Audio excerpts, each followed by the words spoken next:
Richard. What are you doing here again? I thought I had you whacked. How you doing, man? You don't give a shit. I do. I No, do. admit to me that you don't. I've been really. Give a shit about what? That you don't really care how I'm doing. I do. It's not genuine. But I want... Town Hall this Saturday, 17th with Belzer, and I'm shooting curb, and I'm alive, and I'm still unhappy with your whole performance. I'm sorry. I'm doing my Holding the best. camera about it, but your questions blow. You know, look, I'm looking out for you. You're a young kid. Thank you. And, you know, you want to do, I don't know what you're going to do. What are you going to go from this to, like, be a pharmacist or something? Possibly. Not filmmaker. No. No, this is not your bag. No, I think you should definitely just not. count pills, put it in bottles. Thank you for the advice. But, Don't you hate me now, don't you? No, Do you believe what I enjoyed said? this. I'm joking. Don't you know it No, was a fucking goof? I think get you're it. brilliant. I've seen your things cut together. They're unbelievable. It's like... Thank you. It's like, I don't know, it's like you're starting a new kind of cinema. With the Howard Stern Show. So, Richard, Yeah. you excited to be back? It's been a while. You doing this again? Again, one more time. Why, did you blow it the first time? No, we always do too. All right, just be quiet for a second, because I'm going to fucking snap.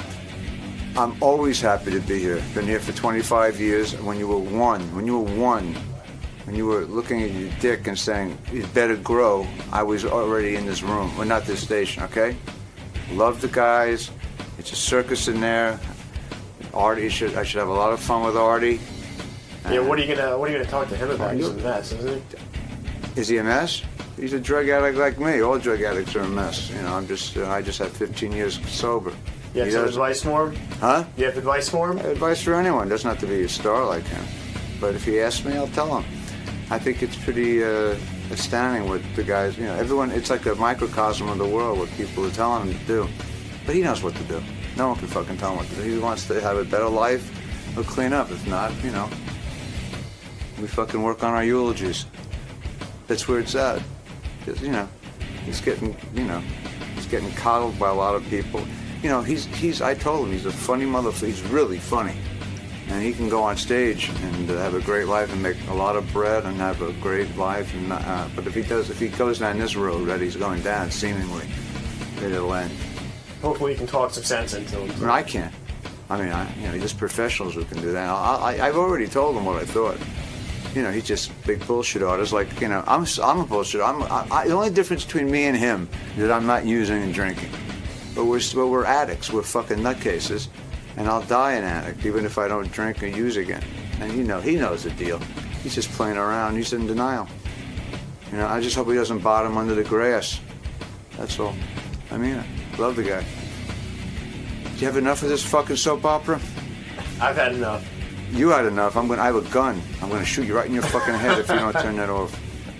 Many people know Richard Lewis as a comedian. What they don't know is, because they didn't read his book, but I did, many years ago, he hit rock bottom when he was addicted horribly to champagne and fell asleep at a movie premiere. What? That was his bottom? That was his rock bottom, screening. and he hasn't had a drink since. Wow. And he recently was helping Artie. You know, he doesn't even know Artie. I've actually... He reached out. I've Richard actually Lewis, read his book. Yeah, Richard Lewis is a good man. He's a good guy. is. And I'll prove to you why he's a good guy. But like I said, he hit rock bottom years ago when he fell asleep at a movie premiere when he was addicted to champagne. He loves it when you belittle I him. read his It was entire... crystal meth, by the way. Crystal meth. He told me the drug. Richard, you were horribly addicted. It's like Artie on Jeopardy. I'll take crystal meth for 100,000. Let's get ready to rumble. By Happy the way, birthday. I don't know if Happy birthday. I don't know if you know this, Hi, Richard. Rob. Because of you, Artie had extensive fake therapy with a guy you recommended. I've been keeping up with it. Yeah, you know, did somebody you? told me a great That's story. true. What a shock. Here's just to bring you up to date. Richard Lewis, who was here the last time. Big said- shock. Oh, I'm shocked that you lied. Yeah. Richard Lewis was here the last time, and he was describing his own battle with alcohol addiction. Like I said, he hit rock bottom when he fell asleep at a movie premiere. And he was in... Well, he blacked out. No. He blacked out, yeah. Hey, what about going out with a woman who I know now for 4 months and not remembering anything about it? That's a little more than champagne. I know you want to keep going with the champagne shit, fine, Howard, but No, it's you were crazy. addicted to champagne, am I correct? No, I was addicted to every drug except I didn't do any heroin or hallucinogens. His book is crazy. It's good, but it's I read the whole thing, me and my sister, and we were comparing notes. It's a compelling book. He was out of control. I know. He fell asleep at a movie premiere. I read it. So listen, he drank a whole bottle of champagne. He drank a whole bottle of champagne. It was completely insane. I wish that's all it was. Most Jews don't drink like that. Now, most Jews have 1-2 drinks a year. That's so not true. I buried a lot of drunk Jews. I want to tell this story because it's about you as a good Samaritan. Richard really didn't know Artie, and Richard came on the show, and he had his own battles with drugs, and he called Artie off the air, and he recommended a therapist. Now, was this after the roast, missing the roast? Was that what did it, or this was before? That was before. This was before. No. It was after. It was after. Okay, all right. Can I just say one thing? Because does this have anything to do with me at Town Hall this Saturday with Belgium? Don't worry, you'll get your plug. He didn't. That was just a joke. That was a joke. Don't ruin your appearance. That was a birthday gift for you. It's stupid fucking come on, joke. That wasn't even a joke. It was hard. You couldn't even classify that a joke. It's not even constructive. You're right. That's right. Now listen. I should say he not only call me. I mean, anyone who talks to me about stand-up for longer than 10 minutes knows that he is a big influence on me, Richard. I loved his first special. I taped Letterman. Let me tell and the he story. called me in for an hour. Was very sweet to me, but what's great about it, I mean, he really was nice and but what's great about it, Artie, is Richard doesn't even know this. What? So he gave you the name of the therapist, Yeah. and you came in and you told us you were seeing this therapist. Meanwhile, you'd only seen him once. No, a couple of times. I saw him even like 4 times. Jason and Will, who got married, said, "You realize Artie blamed the fake therapy for not coming to the wedding. Their weddings. He used it very well. Because Artie would go up to them and he said, "My therapist says, my therapist. Wait, listen to this. My therapist says."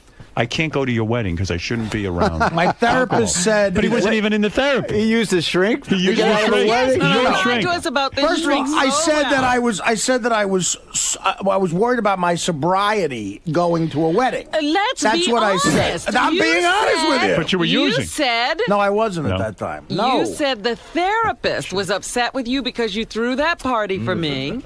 He won. And what fucking flaming bullshit this is. Yeah. I had it. And you said Artie, he was telling you not to go to these weddings. You're a fucking drug addict. Yeah. Admit it already. We don't want to go to your funeral, you asshole. All these little episodes are funny, but you're going to fucking die way early if you don't fucking clean up. All right? The only thing I'm going to die Weddings, hey, he didn't buy Campbell's soup because the shrink said he shouldn't eat tomatoes. It's all bullshit. We all... fuck the microphone. No, we need a microphone. Wow. Put that on. I need a microphone. Yeah, we need to hear you lecture, Artie. Go ahead. Talk to him. Let me tell you something. Wait, let Richard talk to you. Listen, you respect him. You want to play gin tonight with Dr. Pinsky and I? That's the first thing I want to ask you.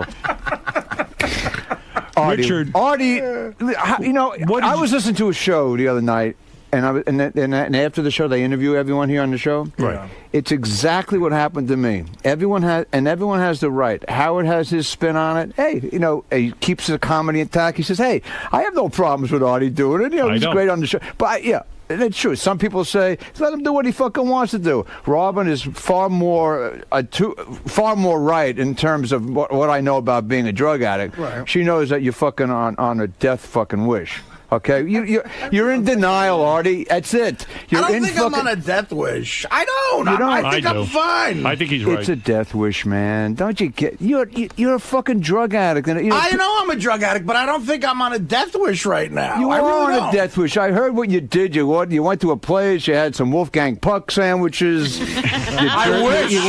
jerked off. That would have been great. You had some wheat juice, and then you jerked off again. And you had pizza with fucking peanut butter on. It's all bullshit. I mean, you can't bullshit another drug addict. You might bullshit your fans. Did you lie a lot too, Richard? I lied for 20 years. Wow. I had to go for a knee operation, and two of the people that broke down my door and had my intervention, they said, we're best friends, and then my sister came up and the whole 9 yards. I was at the Ritz, the old Ritz-Carlton, right? And Brenner and everybody. They called me up. They said, "We're never going to see you again. You're going to die, and we can't. If you don't help yourself, we're out of your fucking life." What got you to listen? Huh? What got you to listen? How do you get through to an Artie? I mean, well, what got me? I was speaking to Robin before. I said, what got me to listen? I did write about this. I was holed up in my house. I was totally depressed.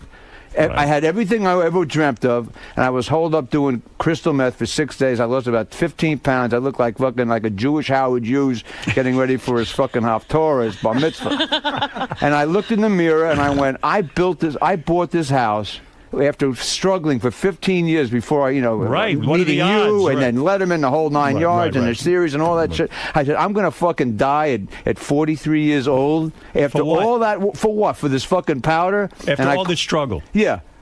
Just doing jokes, and I'm living a life of a fucking king. Right. This is bullshit. And I called 2 friends to take me to the hospital, and that was it. No mas. That was 15 years ago. But you got to reach that moment of clarity. He hasn't had the moment, you're saying. No, in fact, there's Lawford just wrote a book, Moments of Clarity, and I recommend it to Artie. It has about 35 drug addicts and when it happened to each of these people. When you called Artie, you must have gotten through to him on some level because he did, in fact, go see your therapist. He didn't continue. Did he really? I don't know. My therapist would never say anything about that. Of course I saw him. One time, right? No. I saw the guy 4 times. Oh, you did? Without question. Right. And then I lied about 2 months of it. You want the honesty? Okay, I'll be honest. You want honesty? Yeah.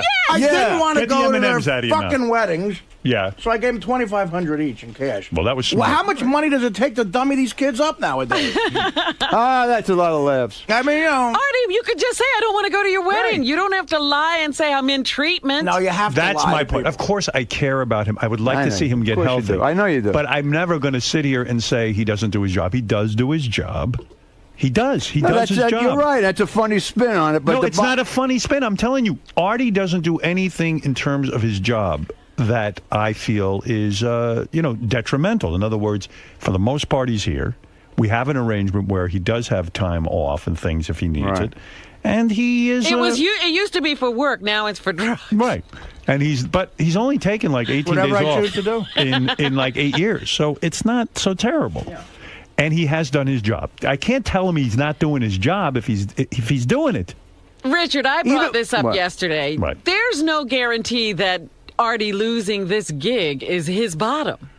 No fucking way. There's no guarantee that would wake him up and get him into a treatment facility. And I even said to Artie, if you need a couple of months, go take it. There's no issue with whether he can go or not. The point is, whether he's here or not does not mean Artie's going to wake up and say, I need to do something because I just lost that job. Something dawns on me as Richard was speaking. Maybe we don't have big enough names at his intervention at Artie's. You had Brenner. Who else was at your intervention? It sounds like I some big names. I didn't have huge names. I had a lot of close friends, and then people calling the room saying, "You're a dead man. We're not going to be. We're out of your life." A lot of your problems, and I'm being serious. I'm not trying to make jokes, but a lot of your problems about your mother. I mean, I know you used to have violent reaction when she would call in. And, that's because she was neurotic and we didn't get along. That's all. Are you speaking with her at all? Is she dead? She's way dead. Oh, she is. Yeah. Has that helped you in a sense? I mean. The fact that she's no longer around. No, in fact, she didn't. When I was at the Friars once when I was sober for about 2-3 years, and I mean, mothers would do this, and I told her I wasn't drinking. Right. And she says, "Why aren't you drinking?" I said, "I'm an alcoholic." She goes, "No, you're not." And I went fucking nuts. I took her out in the fucking front of the Friars Club. I went, "I am a fucking alcoholic." We had a fight because I was proud that I finally could admit it. Right. Something that he hasn't. I mean, he admits it. I don't know what you're admitting on it. He admits. I admit I'm a drug addict. I mean, what do you want me to tell you? Yeah. Well, the bottom is if you get hammered one day and you walk out of here, and you do little quips when you walk out. You're very funny, ha ha, and you get hit by a fucking milk truck, and then on the news, Artie Lange. I'm getting loaded at work. I'm not huddled up in my room doing crystal meth. You lose both your legs. And then you come in, you'll be peg leg drunk Artie. All right, you want that? Will that be a bottom? No. Then you go out, you do your little quip, and you walk out with your fucking peg legs. You're an expert. And then you get hit by a dairy truck the next day, and you lose your fucking right arm. So now you just got one arm left, and a wooden dick, and 2 wooden legs. Is that going to be enough? In other words, you're saying, are you waiting for rock bottom? Only he knows. Right. All you guys are right. Everyone has the right to. I'm getting high at work. I don't get high at work. I'm not. See that? You're not even listening to me. It's good. No. Everyone here has the right attitude. It's none of their fucking business but yours. It's your life. Right. I understand. Well, so you're why fucking are we it up. having this discussion? Why do you think he does it? Huh? Why do you think he does it? Because we're addicts, and I. No. But what is it? Why? Is it from the father, the mother? Well, here's one fun thing. When I had spoken to him, and I told him that, and you've heard this is historically like Chris Farley. Right. Chris Farley, and it's been well documented. I mean, he idolized Belushi. Right. And anything short of living that lifestyle, crash and burn. Felt disingenuous. And felt like he wasn't living up to his potential. Living up to his potential meant dying young. Right. And that's where he's headed. He does love him by 10 Belushi years. and Chris Farley. I got them both by 10 years. They died at 33. It's not a joke. They didn't. I'm not. I think I'm over that. I don't want to die. I mean, I know that sounds hard to believe, but I don't want to die. Chomp, chomp, chomp. What are you eating right now? What are you eating as you say that? Yeah. Peanut M&M. Peanut M&M. All right. Yeah, M&M's filled with fucking, Crystal meth? Yeah. You got crystal meth. You got them in Durango, Did you Mexico. read my book, Too Fat to Fish? I started to read it, but then I got it's great. It's depressing. And how it's funny. How it's all great. But then I stopped because I said, you know what? I'm reading a dead man's book. Oh. Whoa. Wow. Well, that's Listen, a real dose of reality. There are a lot of guys listening to this show right now who are addicts, all right? And they're saying, fuck him to me. Fuck Lewis. You know what? I don't tell anyone what not to drink or not do drugs. I'd say I couldn't do it. Do you still think about drinking? Let me tell you what I told Howard. I told Artie. I said, hey, man. I said, you're brilliantly funny. You're great on this fucking show. You're a big fucking star. And I have a feeling he thinks he'd lose his fucking comedy balls. He wouldn't. He'd be even fucking more on fire talking about how fucked up he was. I've never, look, for what it's worth, I've been doing this for 40 years. I've never been better on stage because I talk about drugs in a way, because I used to lie on stage because I was a drug addict. Right. So I could never be that fucking great. Because you weren't that honest. I wasn't. And honestly, and we all love the fearlessness of Pryor and Bruce and those kind of guys. Those guys were the best. Right. Because now you became authentic. You're talking about your real issues. Hey, fucking Pryor went on stage, talked about, freebasing and blowing himself up because he could talk about it. I always felt you didn't like doing stand-up. You don't even like to look at the audience. You don't like looking. That's because I don't know what I'm doing. I have a lot of stuff in my head, a lot of material. I don't have an act, so I get nervous. What do you mean you don't have an act? You have material. You have a but set. about 20 hours on my computer, so about a half of the show is ad-lib, and the other 15 minutes is 20 minutes is new stuff, and then the rest is... I tell you, he's very intense. difficult. He's intense on stage. In he doesn't like doing it. 1987, I saw you at you Caroline's. set with, Howard, I got to tell you something. For 25 years or so, you have like these 2 or 3 things in your... I might have to have an intervention on you to suck out some of these fucking comments. No, you do not. He hates doing comedy. He got high on champagne. Get over it. Are you wearing nail polish? Huh? Are you wearing nail polish? Are you wearing nail polish? I never got my nails done once. That's not nail polish? I wouldn't let a person touch my fingers. Did you tweeze your eyebrows? How can you see through the Ray-Bans? Because you raised... What, you fucking Superman? You raised your eyes, and I see eyebrows tweezed. I might have done a little tweezing. Why would you tweeze your eyebrows? Because I'm a fucking... You know what I did once? What's with you? Let me tell you what I did. I had a nervous breakdown a year ago in Atlanta. I was doing a club day. A real nervous breakdown. I had to do 2 shows, practically. Yeah. I was looking at my hair, all right? Right. I'm old. I mean, I have some hair left. Right. And I took the tweezers... I'm obsessive compulsive. I knew you tweezed your eyebrows. So when I see like a little thing sticking up, I did that. Then I looked at my forehead. I saw like straggles. Yeah. I did this. Then I kept going higher and higher. And cutting. I looked like fucking like from the Addams Family. I cut 3 inches. It looked like, and I came home and Joyce looked at me. She went, and she says, "Holy shit! What the fuck happened to you? You lost your whole hair in a weekend." So she called. She got online. She that Gango hats that cat wears. Yeah, Kango hats. She called. She says she called like in a panic. I never saw my wife panic ever, but this. She says the guy's waiting for you down at the mall in La Cienega. He has 4 black Gango. You can't. And then she called a doctor. You have 6 months. You got to wear the hat for 6. She wouldn't go out with me for 6 months. You used to have beautiful eyebrows. One thing I tell Robin. No, I don't like when they look great. Richard Lewis had such nice eyebrows. You don't. How about the nostril? You don't clip that? I got it. So what's the difference between clipping nostril hair? I clip the eyebrows. What about the groin? I shave it down. But I never do it right. You do a groin thing? Yeah, it looks horrible. Do you shave your bush? Though, isn't it? If you shave your bush a little? I even it out. You do? I do a little bush evening. Yeah, me too. Don't be embarrassed. I'm not, but the hair you do thing. the eyebrows too much, you look like a tranny. So what should I do? Make them a little. Let it grow. You're pulling it. You're tweezing. Let me see your eyebrows. I got beautiful eyebrows. You do? Yeah. I think you like do. a manly eyebrow. I never thought I'd You say do this. have very Can we get back to me masculine eyebrows. dying? Yeah. I have girly Get back eyebrows. to Artie and cure him. Huh? You guys are talking about eyebrows for an Do you hour. still go to meetings? That was 5 minutes. I think we can now honestly Seemed like an hour. ask. Good to see you, Artie. Richard. It's good We to can see you, honestly Richard. ask now, what's your gay problem? Yeah. Ask who? Richard, he's not gay. He's not gay. It's a serious reference. It's the references to your Richard, why? conversation about eyebrows. There was something I wanted to say to you about wrapping up this Artie thing. Want me to go out and come in again? Let's wrap it up. No. Hey, fuck you. Let's wrap up. No, wrap up the Artie thing and get to your material about town hall. I wasn't. I just. That was incredibly gracious of you to call him. It I was. He say talked to something me serious. for 2 hours on the phone. I mean, you didn't have to do that, and you did, and it was very nice of you. But do you feel hurt that he hasn't really come around, or was it just a way to? I mean, you don't feel hurt. Did he indicate to you that he was seriously looking for help? No. No. He just he was very flattering to me, and he says, and I know his history with liking and digging my work. That's cool. Absolutely. And he thought it was ballsy for me to call because I said to him, I said, you know, if you're taping this now and bringing it tomorrow, it'd be great. I said it'd be great for Howard. Yeah. But I don't give a shit. I would never do that. First of all, I don't know how to do that.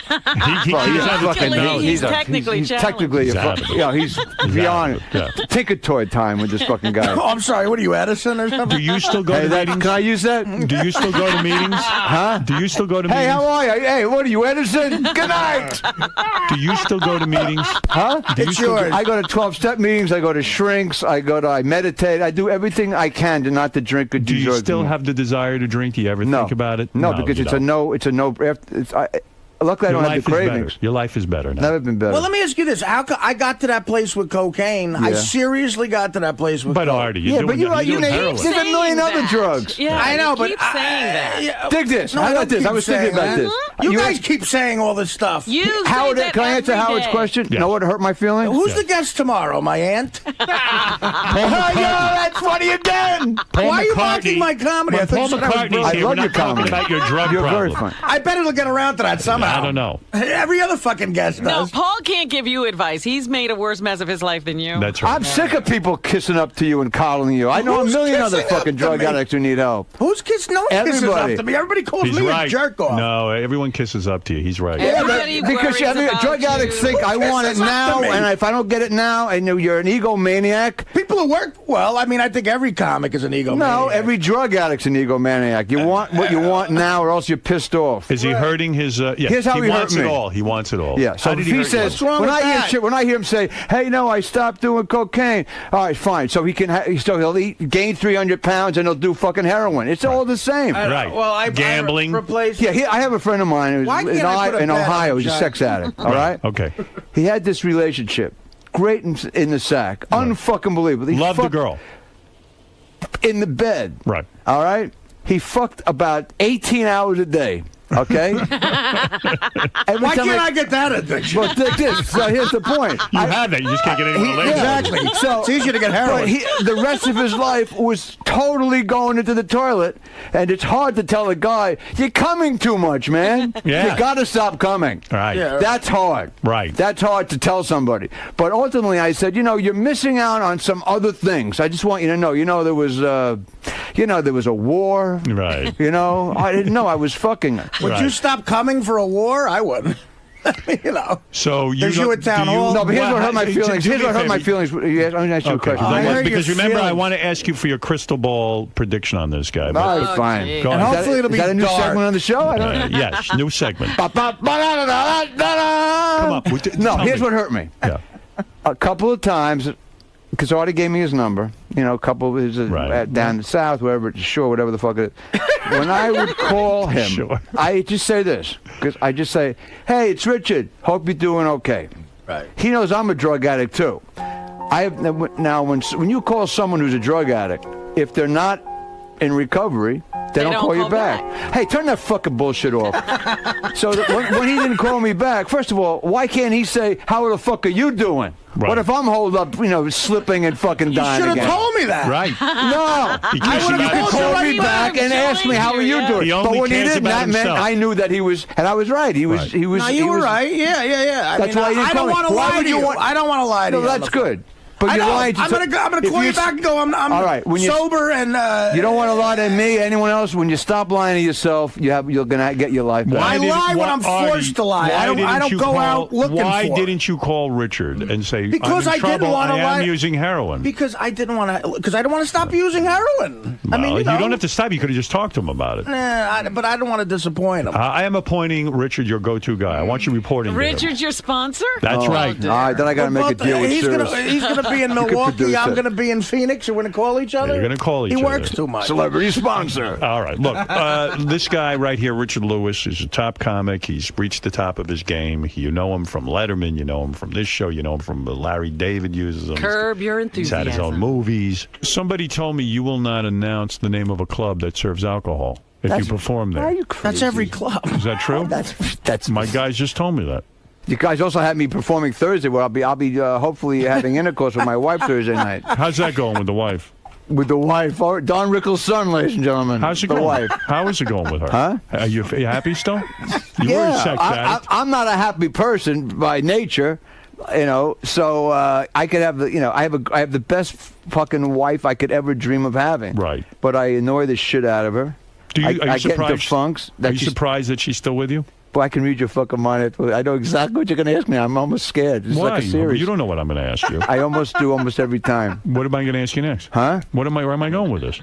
You're going to ask her what she thinks about me tweezing my eyebrows. No, I don't care about that. I'm saying, why would this woman live with me? Yeah, if you're that big a pain in the ass, what does she love about you? Is there anything to love about you? I'm funny. I'm a decent guy, and I'm pretty good in bed. Yeah? Yeah. I don't believe that. Do you know you're pretty good at bed? How do you know that? Yeah, I have letters. I have letters and referrals. Recommendation. Yeah, no. Before I married her, I had letters from about 8 women. What are you doing Thursday night? Are you doing something at Town Hall? Are you doing a salute to Hillary Clinton? Fuck this Thursday thing. Are you doing a salute to Hillary Clinton? I don't even know Bon who's Jovi? on the bill this week, except I'm there Saturday night. Just came in town. I'm jet lagged. You're there Saturday night. Hillary Clinton's doing stand-up? No. I'm just confused by your schedule. Saturday night, the 17th. All right. Belzer night, 8 o'clock, All Town right. Hall. That sounds like a fun night. It's a great venue. Who goes on first, Belzer? Belzer, yeah, with his So band. You're the headliner. No, we're co-headlining, but he. What do you mean with his band? The Belzonics. What is that about? I don't want to hear him sing. The band's great. He does it. He's like a rock and roll singer. I don't know. I don't know. He's funny as shit. He's a legend, but he brings a band with him.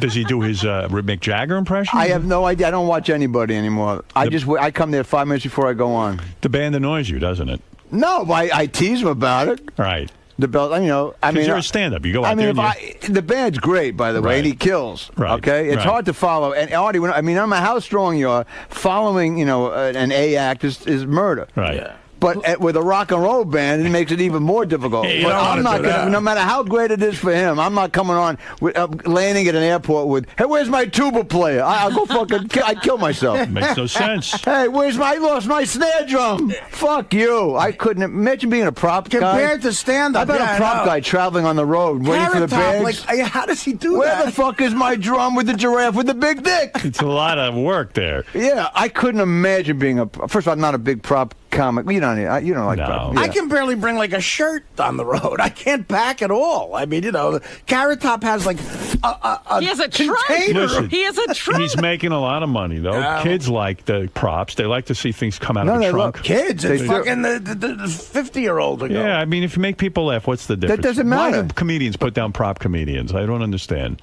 No, I'm not putting them It just down. doesn't make me laugh, but people love that shit. Some people love I'm that. actually Well, look at Steve Martin. He was a genius. He used props. I feel bad for the guy taking all the shit. I'm not putting him down. It's a lot of work. Well, it's the name. The name. You cannot get around that name. Carrot Top? You can't. You never give yourself a silly Mother name on stage? Teresa would say, saving thousands of people. Look at that. It looks like fucking Carrot Top. Did you ever think about changing your name early on in your career? To Carrot Top? To Carrot Top? No fucking way. No way. Might have never worked out worked. well. Skull Cap Top. Skull Cap Top. The Jewish Carrot Derek Hough. Can I ask you something, Howard? Because Sure. I know you're into health shit, and when I heard that Lange took that colonic where they The three of them, wheatgrass, right. the wheatgrass. Now, a lot of famous actresses back in the 40s did it every day. I think Betty Davis took one every day. Robin does it every They week. don't, Joan Crawford. That's what They don't suggest every day. Robin does it all the time. Is it a rush? Does it feel good? You want No. it? I didn't Really? get any He sort loved of, it. He loved it. I like Are you it in the embarrassed when sense- all that shit comes out of you in front of the nurses? No, I tell you, it was refreshing. You feel great, but it But what wasn't about when a the rush. shit, when the logs come out? Do they Can turn I tell you their head something? or what? No, they look at it. They love it. They fucking get into it. It's their whole life. They announce it like Bob Uecker. Do me a favor. Don't get into that. We had on Dr. Drew Pinsky. What? He said no way. Don't listen No way to the what? doctors. No, I was just not that. You don't need that. Oh no, that has nothing to do with him getting sober. I was just, I used to be an enema You freak. don't- I was addicted to enemas. Were you? Yeah. Yeah. Listen to him. You know the Fleet's enema with the picture of the beautiful nurse? Why were you? And when it addicted to came what with was the olive thought? oil, with the orange tip had olive oil, and it came on the side with a little crouton. Well, how does a man packet. get addicted to that? How did you like doing it? I did. Yeah. What was up with that? That was a little kid. Once I had a woman squirted in my butt. Wow. It was fucking This was great. a sex thing And with then you? What no, did she charge you for that? she did that, huh? That's so There was disgusting. no hook. I don't need hookers. That's gross. Huh? That's gross. But not my wife. This is back when I was high. You get Did scatological she watch like that? Did she watch you move your bowels when you did that? No, I had to run it because it comes right out. I didn't want to fucking move my bedspread. It was a lot of money. That's unbelievable. Well, Why not? It feels good. don't do it anymore. I don't. I haven't. Yeah, But I would used to say go to like drugstores when I had if I was doing a gig for 6 days, I'd walk around with the cart, get my sodas and shit. Let's say if I was still drinking bottles of wine Wow. and about 30 enemas. Wow. And I had was it sexual in a sense? No, I didn't always You use had it, a but woman. no, it was like I'm dysmorphic because I used to be chubby. Is Robin right that a woman would administer the enema to you? Was it a sexual thing? I just related. I had some memories of back in the day when I Wow. was loaded And going would she down. watch you evacuate? No, No. that I wasn't into. But having her stick it in the ass and squirt the water was a trip. How about Larry my David? goodness. How's that job going, Larry David? Well, show? I'm shooting a lot more this month. You're close with him. You hang around with I him. know him since I'm 12. I don't hang around with anybody really. You don't It's hang just around Artie with and Steve I and Drew Martin? Pinsky. You don't. You don't have any friends, male friends. It's just a woman. Mainly a guy named a lot of friends, and I come here and I buy artwork from a guy named Carl Totolo. I have about 40 of his paintings. And He's you like have a a mentor friendship of with mine. him. He's a best friend. Yeah, and you'll go to dinner. New He's York a artist. mentor? How does he mentor I met him you? at Titolo, by the way. New York, and you can find him. He's a genius. I've never saw any art like this in my life. I met him 25 years ago. His paintings are sort of how we riff. You talking to Letterman anymore, or is he completely blown Yeah, you no, off? I'm doing all the shows. You're doing all the shows. Yeah, there's not Doing one Leno show I don't too. When I want to, yeah, I guess. Yeah, you'll do those shows. I some shows are more fun than others. Right. You know? I understand. You like I Letterman, had a great time the last couple of times on Ferguson because he doesn't use any notes. He Right. just lets you ad lib. I dig that. I think it's funny, man. Who needs notes? What No, is with they all do. the They, notes? they pay people. You know this. I don't know how. Pre-screened. I don't know how. When you go on, they say, I say, if you ask me, I once told, because I've done Conan a lot. We've had talks about Conan. I've had fun on that show. Right. And Frank Smiley, I know forever. Right. So I once was in the middle of like a long, 5 weeks of concerts. I'd done at least 2 hours of new material, and I knew what was working and what wasn't. And Frank knows how, he used to torture me. Right. He'd call me. I was in, and he says, "What do you want? What are you gonna do tomorrow?" I said, "What are you talking about?" It's like I said, "I'm not telling you what I'm gonna fucking do. Right. I don't know what I'm gonna do. I'm gonna ad lib." He said, "Well, give me some, some things." This is like years ago. Right. So I said, "Let me tell you something right now, Frank." And I love it. He said, "Oh, funny man, if you ask me one more time, I'm going to fucking kill you. I'm going to kill the staff." I went nuts. I snapped on the phone. So I came in and I told Cohn, huh? No. No, I said, "I've been doing this for 35 fucking, I don't ask me. Yeah, set me up. Yeah, I bought a fucking stapler. I can't work that way." But he was teasing me. So I went in to do Conan 2 days later because it took a day to get. And I told Conan, I said, "No more. I cannot answer any more questions. I don't. No shows ask me anymore. I'm a mental case. Right. They know I'll just snap. Right. And they haven't kept me off. I said, "Don't ask me." They said, "Well, we need areas." I say, okay, God, my dick, marriage, shirts, Kleenex. Well, a lot of times. Ask me anything. I can talk forever on anything, and trust me. A lot of times these guests come in, they have nothing to say. Hey, if they have a soap opera star who's frozen. Right. They have to say, I ran into the president yesterday. You know, that's you need a pre-interview. Yeah, all right, but not us. All right. I mean, when you do Dave, he doesn't ask you what to talk about. Never. It's a joke. It's insulting. Listen, here's the. Take a few phone calls. Say hello to some people. Yeah, the people who you've set up some white supremacists to call me. No, I haven't set up anybody. Yeah, last time I always get set up. It's fun. I love it. Come on, let's say hello to a few people. Let's roll with the people. Donna, go ahead. Hey, Richard, how you doing? I'll reserve judgment. All right, I had a question. Howard made a comment about Artie's behavior not being detrimental to the show. I wanted to know how you felt about it being detrimental to him, though. Oh, yes, that's different. It's very detrimental to him. Of course. Have you seen Howard TV lately? Oh, well, of course. I mean, I feel it is, obviously, and until he faces up to his problem, you know, he'll continue to... What, did I look like shit on television? I mean, what do you mean? What do you mean? That I look like I'm dying on TV? It's what is obvious that? Ready for this comment? Let me answer that in another way. When I 2 nights ago in L.A., I was putting on. I wanted to catch up a little bit. You know what's going down with the show and with Artie, and you have a new thing on now. It was like it was almost like. The year in review with Artie. Right. Artie's wild year. Can I just say something? Which I knew nothing That's about. Which I knew one nothing gigantic enabler for Artie. Artie's wild I'm sorry year. to say to you and the fucking company and the producers. I don't think you're wrong. He's looking at that and he's whacking off in his head saying, look at this is what's making me fucking great. No, and it ain't. I'm not. That's not what makes me great. I hate that thing. You do? Of course I hate it. I would rather than put the funny shit I say on the air. Well, come up with it from time to time. They'll plug it in. All right. Now you are funny, Artie. You know I think. No, but I'm brilliant. saying I don't. Of course I don't like that. All right, but what am I let's say going hi to to do? Rosie. Rosie, go ahead. I get paid Miami. $80 an hour from them. Here's Rosie. Hi, good morning. I was wondering if Artie could wait until Saturday to die because I have tickets to see him in Boca Friday. Oh, of course, Can you wait till That's Saturday? fucking hilarious. That's I'm nice. at well, thank you, sweetie, because I could say I'm at the Florida Atlantic University in Boca Raton. Don. Friday night, call for whatever. Hi, guys. Good morning.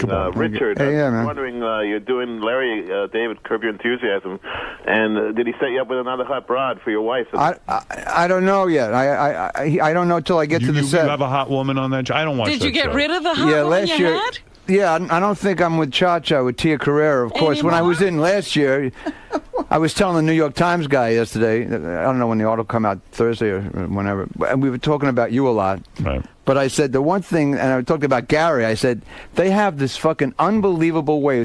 They're 3 clicks away from demolishing my career. Like when Tia Carrera was I said, I was on last year, and she was my girlfriend. Right. And Gary walks in with a big fucking shit-eating grin on. Hey, they just came in from the Canadian Express. Richard Lewis, that old Jew, fuck. How does he get off of dating Tia Carrera? Like, I give a fuck what anyone has to say anyway. Fuck all that. But you guys really know how to demolish a guest. When you worked with fantastic. Tia Carrera, you did a love scene with her? Did you get to? No, I didn't even have a chance. I have never had a makeout session on Curb with any beautiful women. Larry doesn't let me do it. Making out isn't funny anyway. Nobody's making out on that show. Who's making out? No one. Larry had a... His wife, yeah, every once in a while. I would kill to have a love scene on that show. It's improv. Why not just start fucking her? Right in front of everyone. You know something? That's a great fucking idea. Of course. What about the enema? What if I whip out an enema? Yes, Don, go ahead. Howard, I just want to make a comment with you guys and Artie, man. I mean, you got to be driving them nuts with this, bringing it up on the air, all this, his addiction and things like that. I think it's worse for him. I brought it up because I know Richard has been in contact. I don't mean just today, but I mean in general, overall. No, I'm not bringing it up anymore unless it's like Richard had a relationship with. Like tomorrow when McCartney's on, I'm not bringing up Artie's drug problem. Unless Paul brings it up. Although Paul brings it up and wants to help Artie. Although you could. I can't wait to hear that. You could. If that happens, by the way, Lennon was on heroin. You ask him how Lennon got off heroin. If that happens, by the way, I'm leaving show business. Did Paul have to do an intervention with Lennon? I think McCartney might be the one to get Artie off drugs. You know, if he showed up with the intervention, a Beatle. That would be a big deal. That would do it. Hey, you know, Ringo, I met my wife through Ringo, and he's been sober a long time. Is that true? Are you making a joke? No, at a party, and I picked up my wife. Was it at Ringo's house? No, at A&M Records, at the old studio, he had a record, and my wife was in the record business a long time, so she knew some of the writers. And I've yet to meet your wife. Is she here with you in New York? Yeah. She is. Yeah. I think when I'm free, if I could see you. Oh, no, I can't. Oh. What a shock. Yeah. Do you want me to take you and your wife to dinner? Is that what you're looking for? Are you hinting at that? No, I would take you to dinner after all you've done for me. I don't need your dinner. I'll take you to dinner. No, I won't go. I'm not free. Huh? I'm not free. Take me to dinner. You're not. You can't get to dinner with Richard I would like again? to. Tell me your schedule. When are you free? I'll email. I get information to you? How?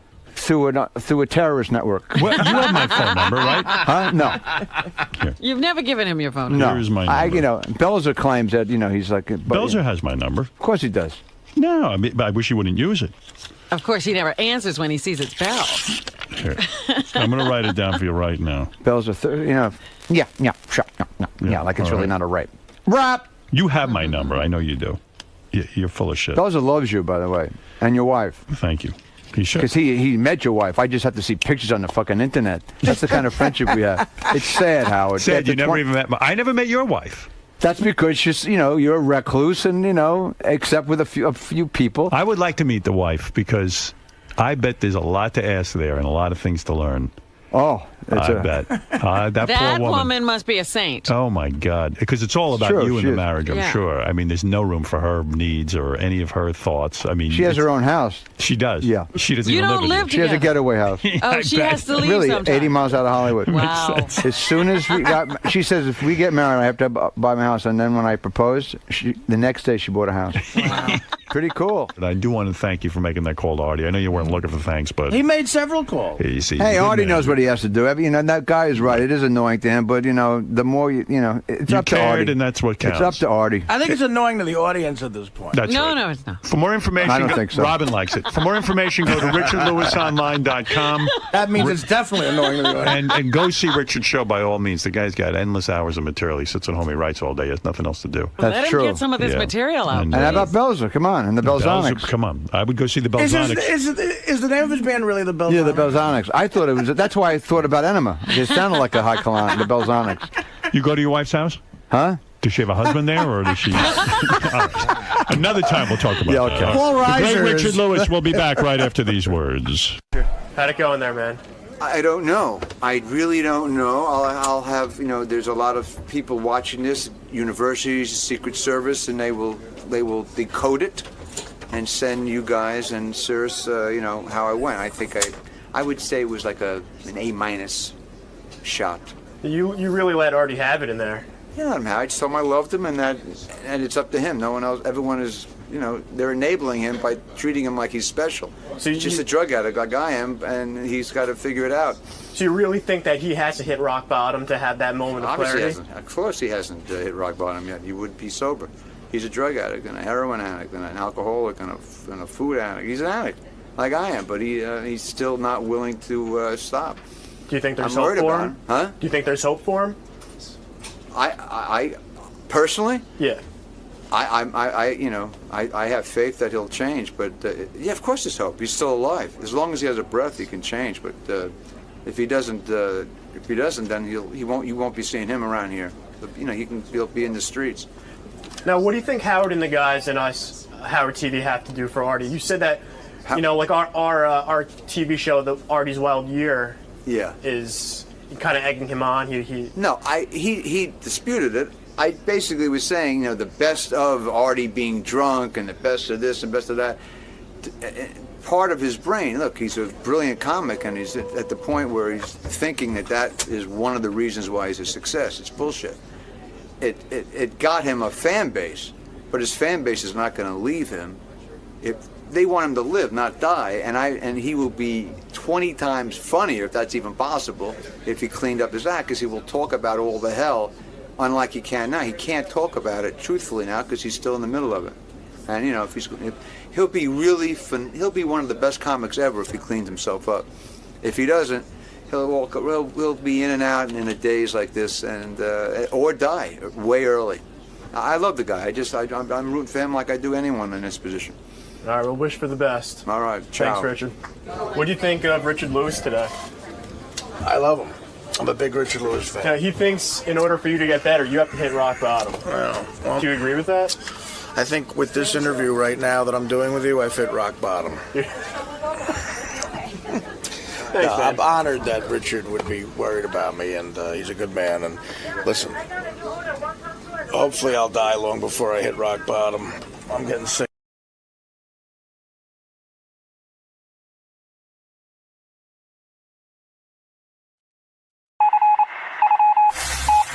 This is the best of the wrap-up show. A recap and behind-the-scenes look with John Hyde and Gary Dell'Abate. The best of the wrap-up show begins now. Hey, it's Sal Governale, and on Monday's show I came in and explained to Howard that I got drunk at a party, I drew jizz on a girl's face, the birthday girl, I played Guess What's in My Pouch, I took a leak in the parking lot, I punted a glass and smashed it, and he thinks I'm nuts and I'm crazy. It's just a fun night out. I'm not crazy, right? Yeah, normal guy. That's what I thought. So, check it out. I mean, doing these stupid things for attention like Howard said, it's not just fucking life. All right?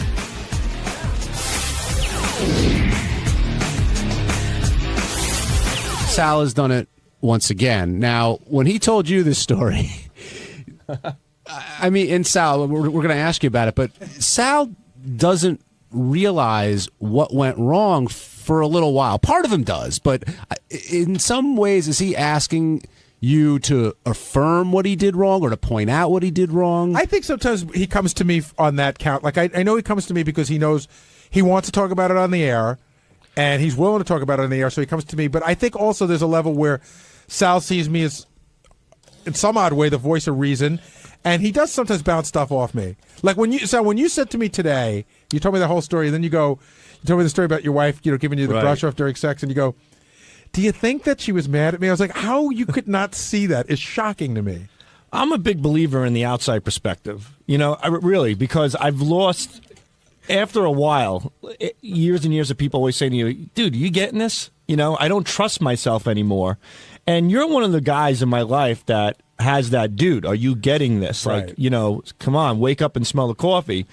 And that's why I have a tendency to come to you. But with this story, I have to tell you, I told Richard a little bit about it this morning. Like how I punted a glass in the parking lot and did a pee move with my cock where it looked like a garden hose.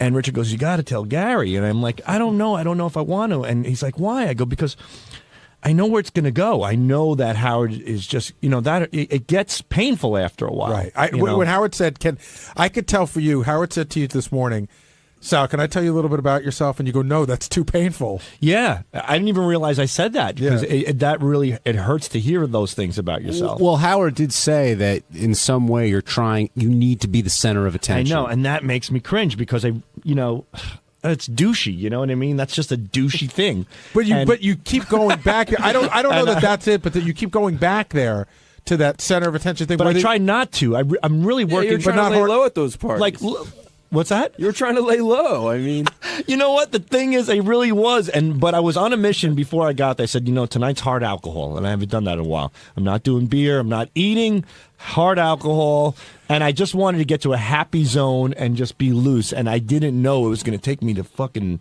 oh my God, to the chambers of hell. What did you think was going to happen? I thought I just would get drunk and have a good time. I didn't know I'd get to a point where I'm insulting everybody at the party. Like that's the worst thing. And my wife goes, where does that stuff come from? She goes, that's buried deep down inside you. I go, it really isn't. I'm not a hateful person. She goes, no, you have a lot of issues because you go right to the things that people are thinking and you magnify them and make them so much worse. You make people feel like shit.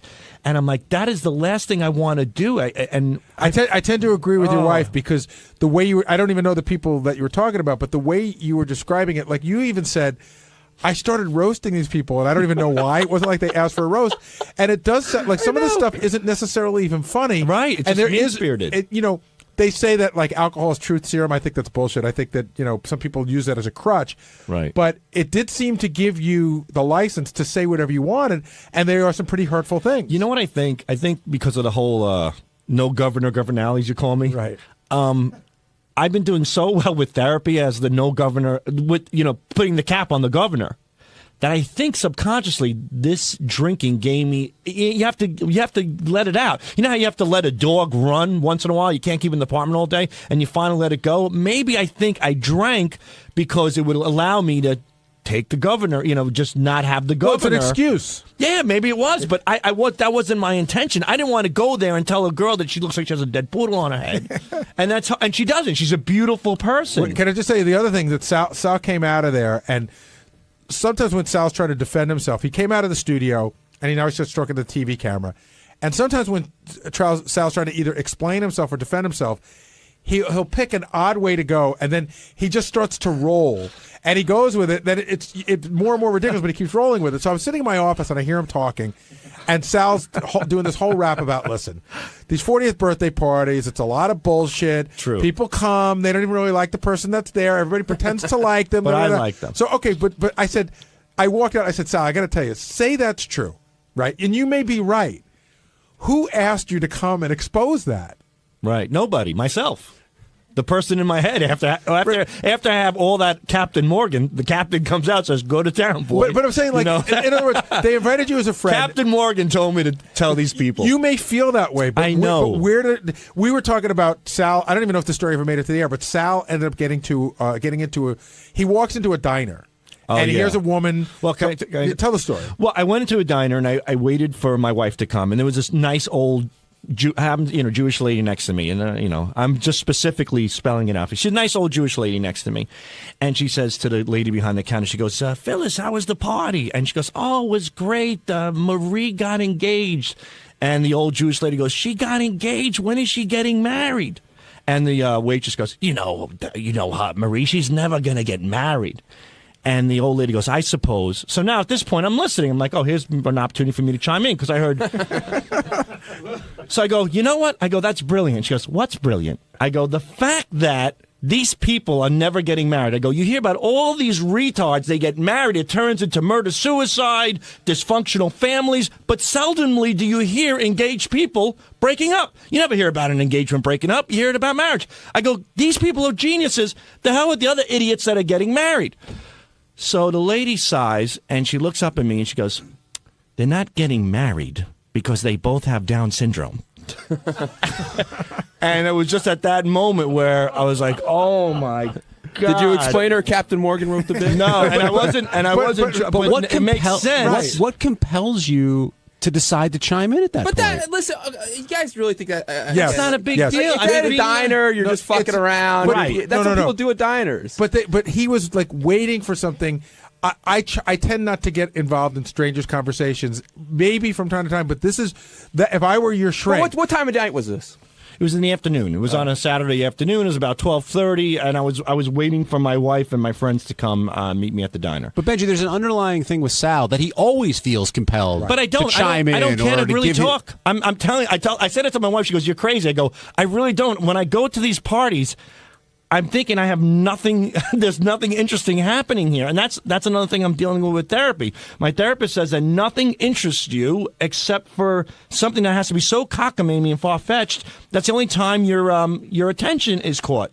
And I said, "Well, I guess it's true." He goes, "You have to start listening to people and learning about them and getting involved in them and respecting their thoughts and their feelings." And I said, "I know.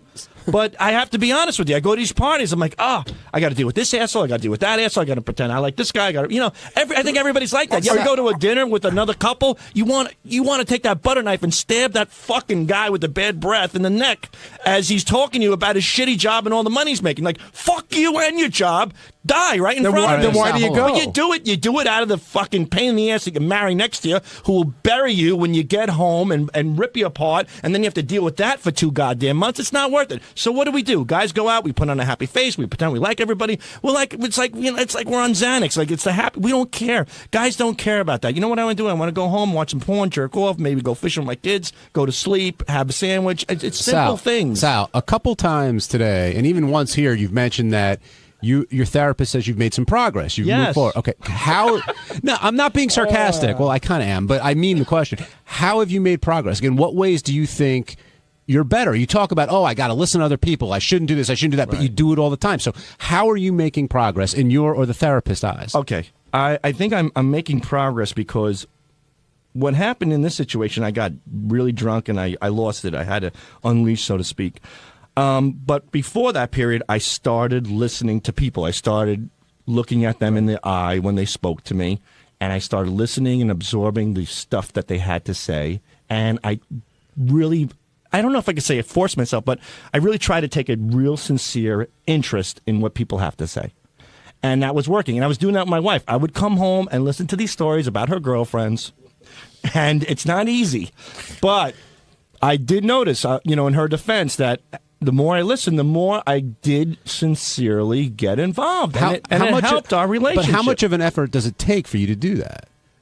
I mean, are you like, okay, I really have to concentrate? Like, is it a chore for you? How would you describe it? It's tough in the beginning, but as time goes on, you'll get better and better. Because I told my therapist when I was a kid, I would be in the middle of telling my father something, and my dad would just turn his head and go, "Hey, Ralph, so what's going on? What'd you do this weekend?" Like literally in the middle of me talking to my father. And he says that you have a little bit of that in you. It's like an ADD or thing, And he says that the way you remember that about your dad, your children are going to remember that about you. And that's what really affected me. I'm like, I don't want to be that person. Right. I really want to listen to my kids and make sure that they're being heard. The thing I'm also surprised about what you talked about, like my wife and I go out with lots of friends, and I can say that I genuinely like the people that we go out with. We both seem to like the same types of people, and people we don't like, we just don't go out with. Off. So yeah. I can't remember the last time I went to dinner where I wanted to stab somebody in the neck with a butter knife. That hasn't happened to me recently, but there have been I think because I'm able to kind of like dodge those situations. But the people we hang out with now, like the Red Ox and Cliff and his wife and the Kaplans, the Jew for Jesus people, and your ex-friend Ian. Yeah. Well, I'm working on him. What was the anti-Semitic rant he was talking about?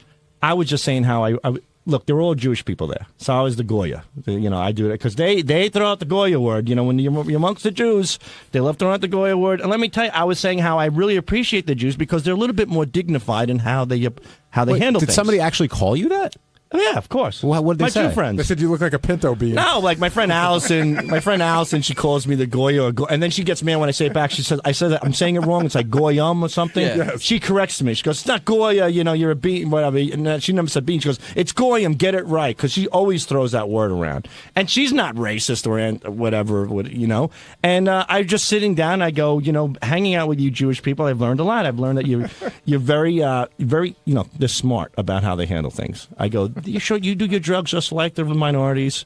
You do your racist material just like the minorities. You have a lot of hate and a lot of this and a lot of that. I go, but you guys really know how to carry on a nice, smiley, happy face in the public eye. But when you get in your backyard, hey, you might not be drinking Ripple. You drink a little Manischewitz or something else, and you might not be smoking a joint out of a cigar. You're smoking it out of a fancy bong, and you might not be saying N-word jokes, but you're saying Schwarzer jokes. But you're doing it in a dignified way, contained in a situation where it's cool. That's what I respect about the Jewish people, that they know how to carry themselves publicly and privately. A lot of respect for the Jews. Here's my question. Why did they need to know that from you? I don't know, because I was bored out of my mind and I was sitting around them. It's a wacky theory. Because I was that drunk. No one solicited your views on the Jews. I know, but I was sitting around a bunch of them, and what else do I have in common with them? We're not going to talk about lasagna. Because Jews don't know anything about lasagna. They don't like ovens. I mean, what can I tell you? I don't know. Hey, it's Gary Dell'Abate, Baba Booey. On Tuesday's wrap-up show, Mike Ganji came in because he got in trouble in the studio, and we talked to him about his relationship with Howard, and he was bummed out about it, and he's pretty convinced that Howard hates him. So we investigated that whole idea. Gary, has Ganji been beaten into submission at this point? Yeah.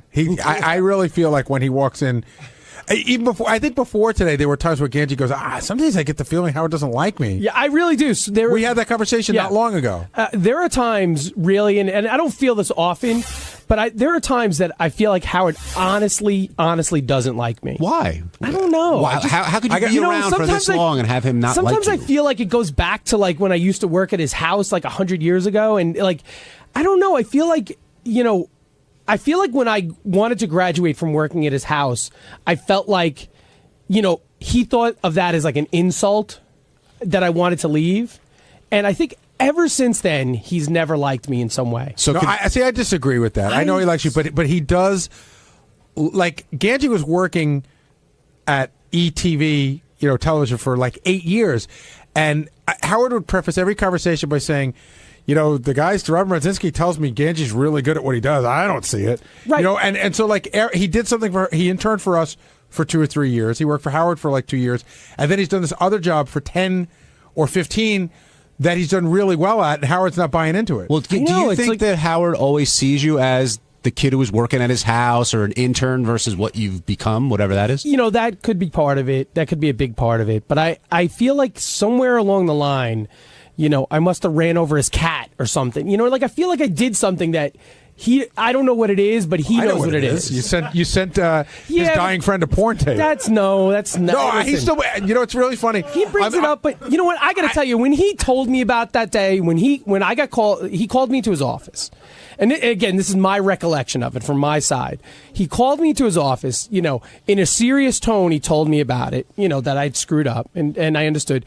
But it wasn't like he yelled at me and like made it like had because he doesn't yell at anybody off the air. But it wasn't like he told me, hey, listen, you made a mistake. But it wasn't like it didn't feel like a big, huge thing. Like I don't feel like that was the thing that would make him hate me. Yeah, but think of how many times it's come up on the air versus that one little meeting. I know, because it's a funny story, and I think and I'm going to tell you something. I was talking to somebody who had dinner at his house within the last couple of months, and he came in. He goes, "Did you ever hear the story about Ganji?" I go, "Do you not listen to the show?" He goes, "It's the first time I ever heard it." So it came up at dinner. It's a funny story, and it's a huge f up. So yeah, so I think that's why he likes it. But I don't think that would make him hate me. And I think in some weird way, there's something I don't know what it is. Then why would you be around after 20 years if you really truly felt that way about you? Because I'm not 100% sure. I just have this feeling. You know what I mean? Like I just every once in a while I get this like weird inkling, like on a day like today, where I feel honestly I did nothing wrong. You know what you did wrong? And today? I feel like I got in his cross. I mean, he saw me. Your visual presence set him off. That's exactly right. Ganji's visual presence just irritated Howard. Right. Gary, and Gary goes Howard, through I was going to say, Howard's gone after you many, many times during the years of the show. Have you ever felt like he didn't like you? Yes, there was a period of time. Where I really felt like it was probably like a 6-month period. I remember it well. He was short with me during the commercial breaks. When I would come, see again, Artie and I have talked about this, but it's what you don't see and what you don't hear that could sometimes hurt the most. And you would go in the studio, and Howard would wave me off, or he would put up his hand. If I started talking, he'd put up his hand. Like it's almost like I don't want to hear from you right now. And whatever was going on, whether it was in my head or whether he was going through things in his life, and he was mad, and I was the focal point. I felt for a period of time that he had something against me. And it's very tough to deal with. Ralph Sorella, you care to weigh in on this? Actually, I do. Hey, now. And I have, let me make this clear, I have no personal information from being friends with Howard. It's never come up. But I feel exactly the way Ganji does. I feel like he's kind of, I don't know, had it in for him, or not like he's out to get him, and of course he wouldn't be fired, but there's some sort of dislike or something, some core kind of thing that he doesn't like about Ganji, and I always thought Ganji was like, and this is years and years ago. I mean, like Ganji always seemed to me like a hard worker, and really didn't get caught up in the whole. Especially when it was bad years ago, the show was like everybody was turning everybody in, and you couldn't like cough in the wrong direction without being fucking thrown to the wolves. And Ganji was never like that, and I always respected that. And I never got I don't know. I never got why. And I never used like the show for my own betterment. Yeah, like Ganji's always been a stand-up guy, and I don't know where that there's some sort of resentment towards Ganji, and I could be, but I get that vibe. So that's all I'm saying. Yeah, and I mean that's the thing. I get it too sometimes. Which is weird. There's people way ahead of Ganji who should be disliked. Yeah, I understand why Howard was annoyed that what happened this morning. No, but that's not. I'm talking about years and years, like Ganji said. Right, I feel like there's an underlying thing there. But was there how long? Because when I started, I didn't feel that. I don't know. I felt like it's always been there in some weird way. I kind of think what Ganji was saying, like, like that, like that he was at the house and like, well, what is Ganji working at the TV thing, not taking him seriously, and Ganji worked hard over there and proved himself and never really proved himself to Howard. Maybe I don't know. I just there was I think there was something there between the house and aren't there only I can only think of 2 people that don't probably have that feeling that Howard dislikes him. Who are in they? some way. I would say John Hine and Robin. I would think everyone else. You think Robin and I are the only people who feel that Howard likes them and is not thinking that he may not like them? Yeah. Well, I feel that way. What about JD? I mean, I don't think JD feels that way. I don't feel that way. I think there's a lot of people who don't feel that way. No. I think what Benji's saying that we're the people. Aside from those 2 people, we've all gone through that at one time or another. Not Maybe like I don't feel that way, but I did go through that. I know Fred doesn't feel that way, but Fred has gone through that at times. But I think Ganji's been feeling this way for 15 years. But Ralph now. is the only one that clearly Howard likes.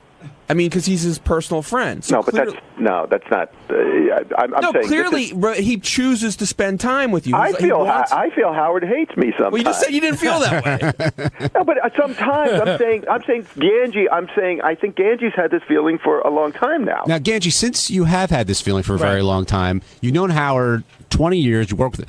Would you ever feel comfortable enough to say, "Hey, look, maybe it's just me, but I really need to get this off my chest"? No, I again because I'm not gonna bother him. Whatever it is, what it is, and I'm not gonna, I could say one thing about what you said. I don't know if I did something at the house or ran over his cat or something like that. I mean, over the years, Howard and I have lots of conversations off the air, and never has he given me any indication in any way whenever we speak about you that he doesn't hold you in high regard. He always says, Ganji is hard worker, Ganji does a good job. I've never heard him give me even a hint of.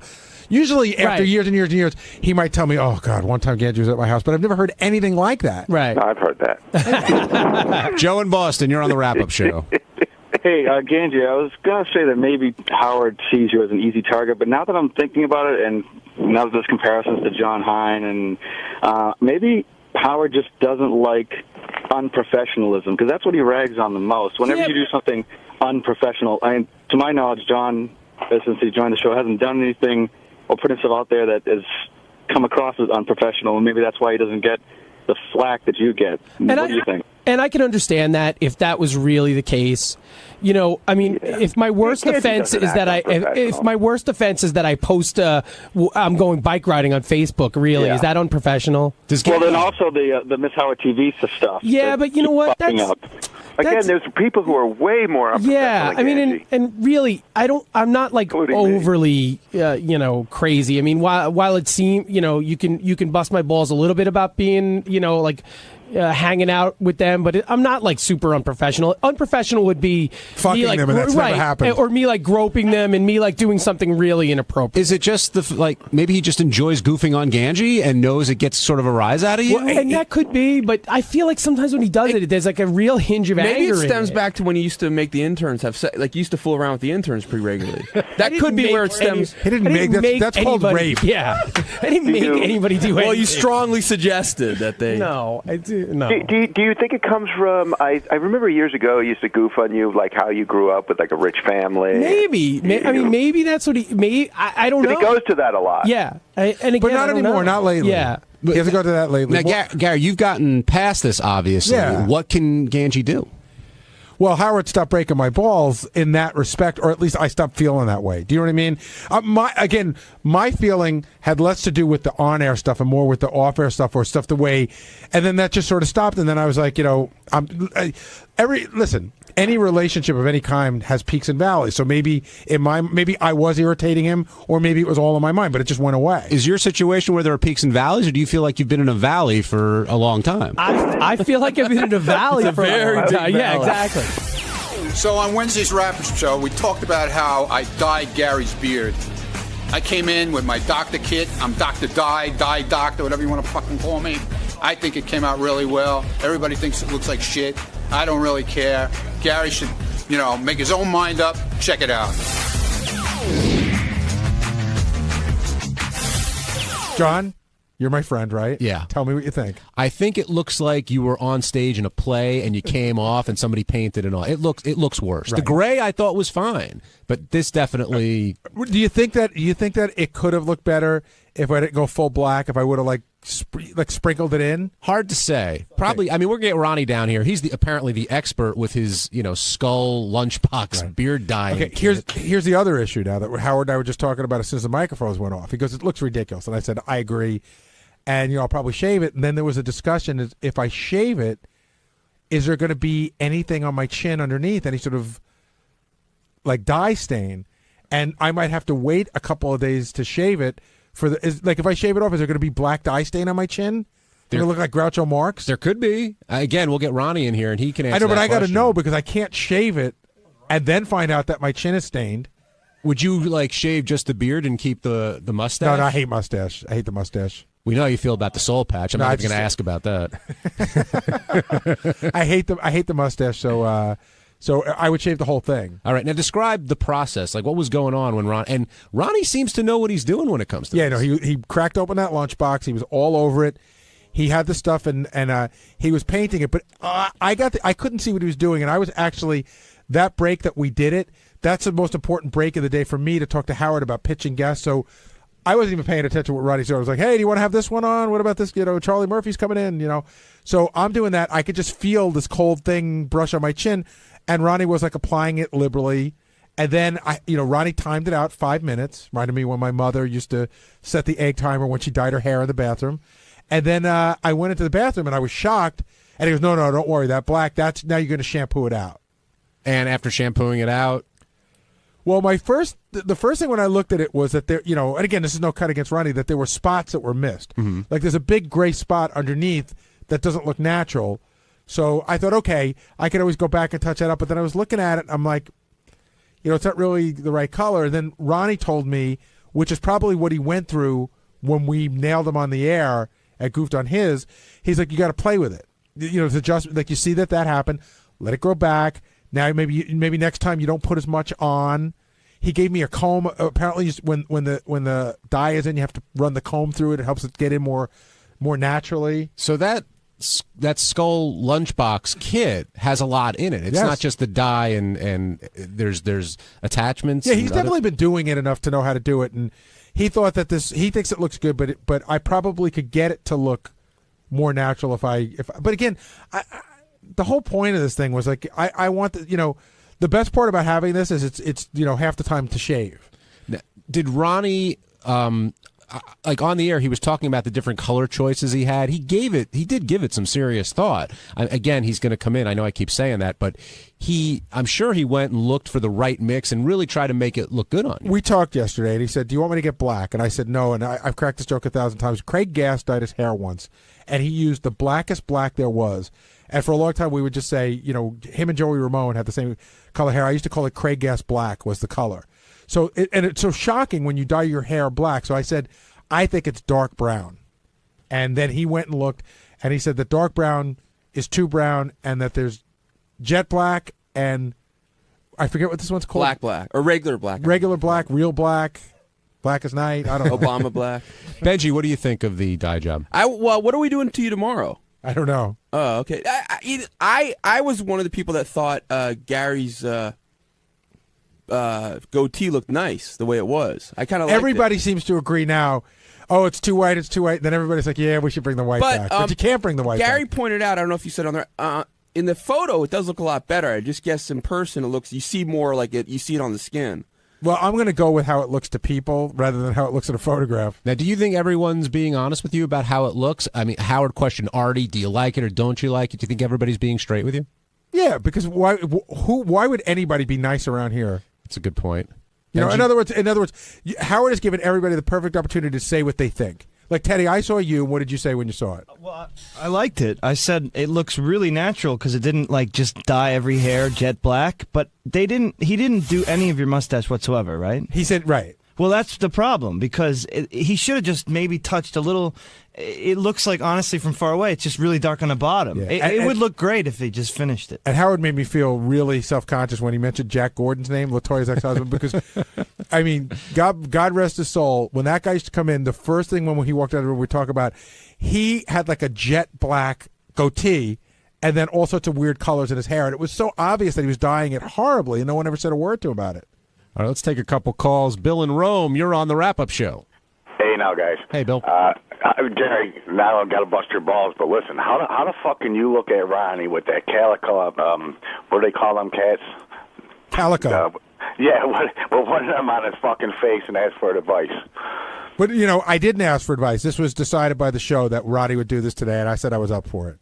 You know what you got to do? Look at him and then look at Mike Walker, because Mike Walker's got the same thing going on. Right. And look how they look. And you don't want to look like that. Right. Mike Walker's got a different color beard than hair. I've noticed that in his picture. They got 15 different colored hairs in their goatee.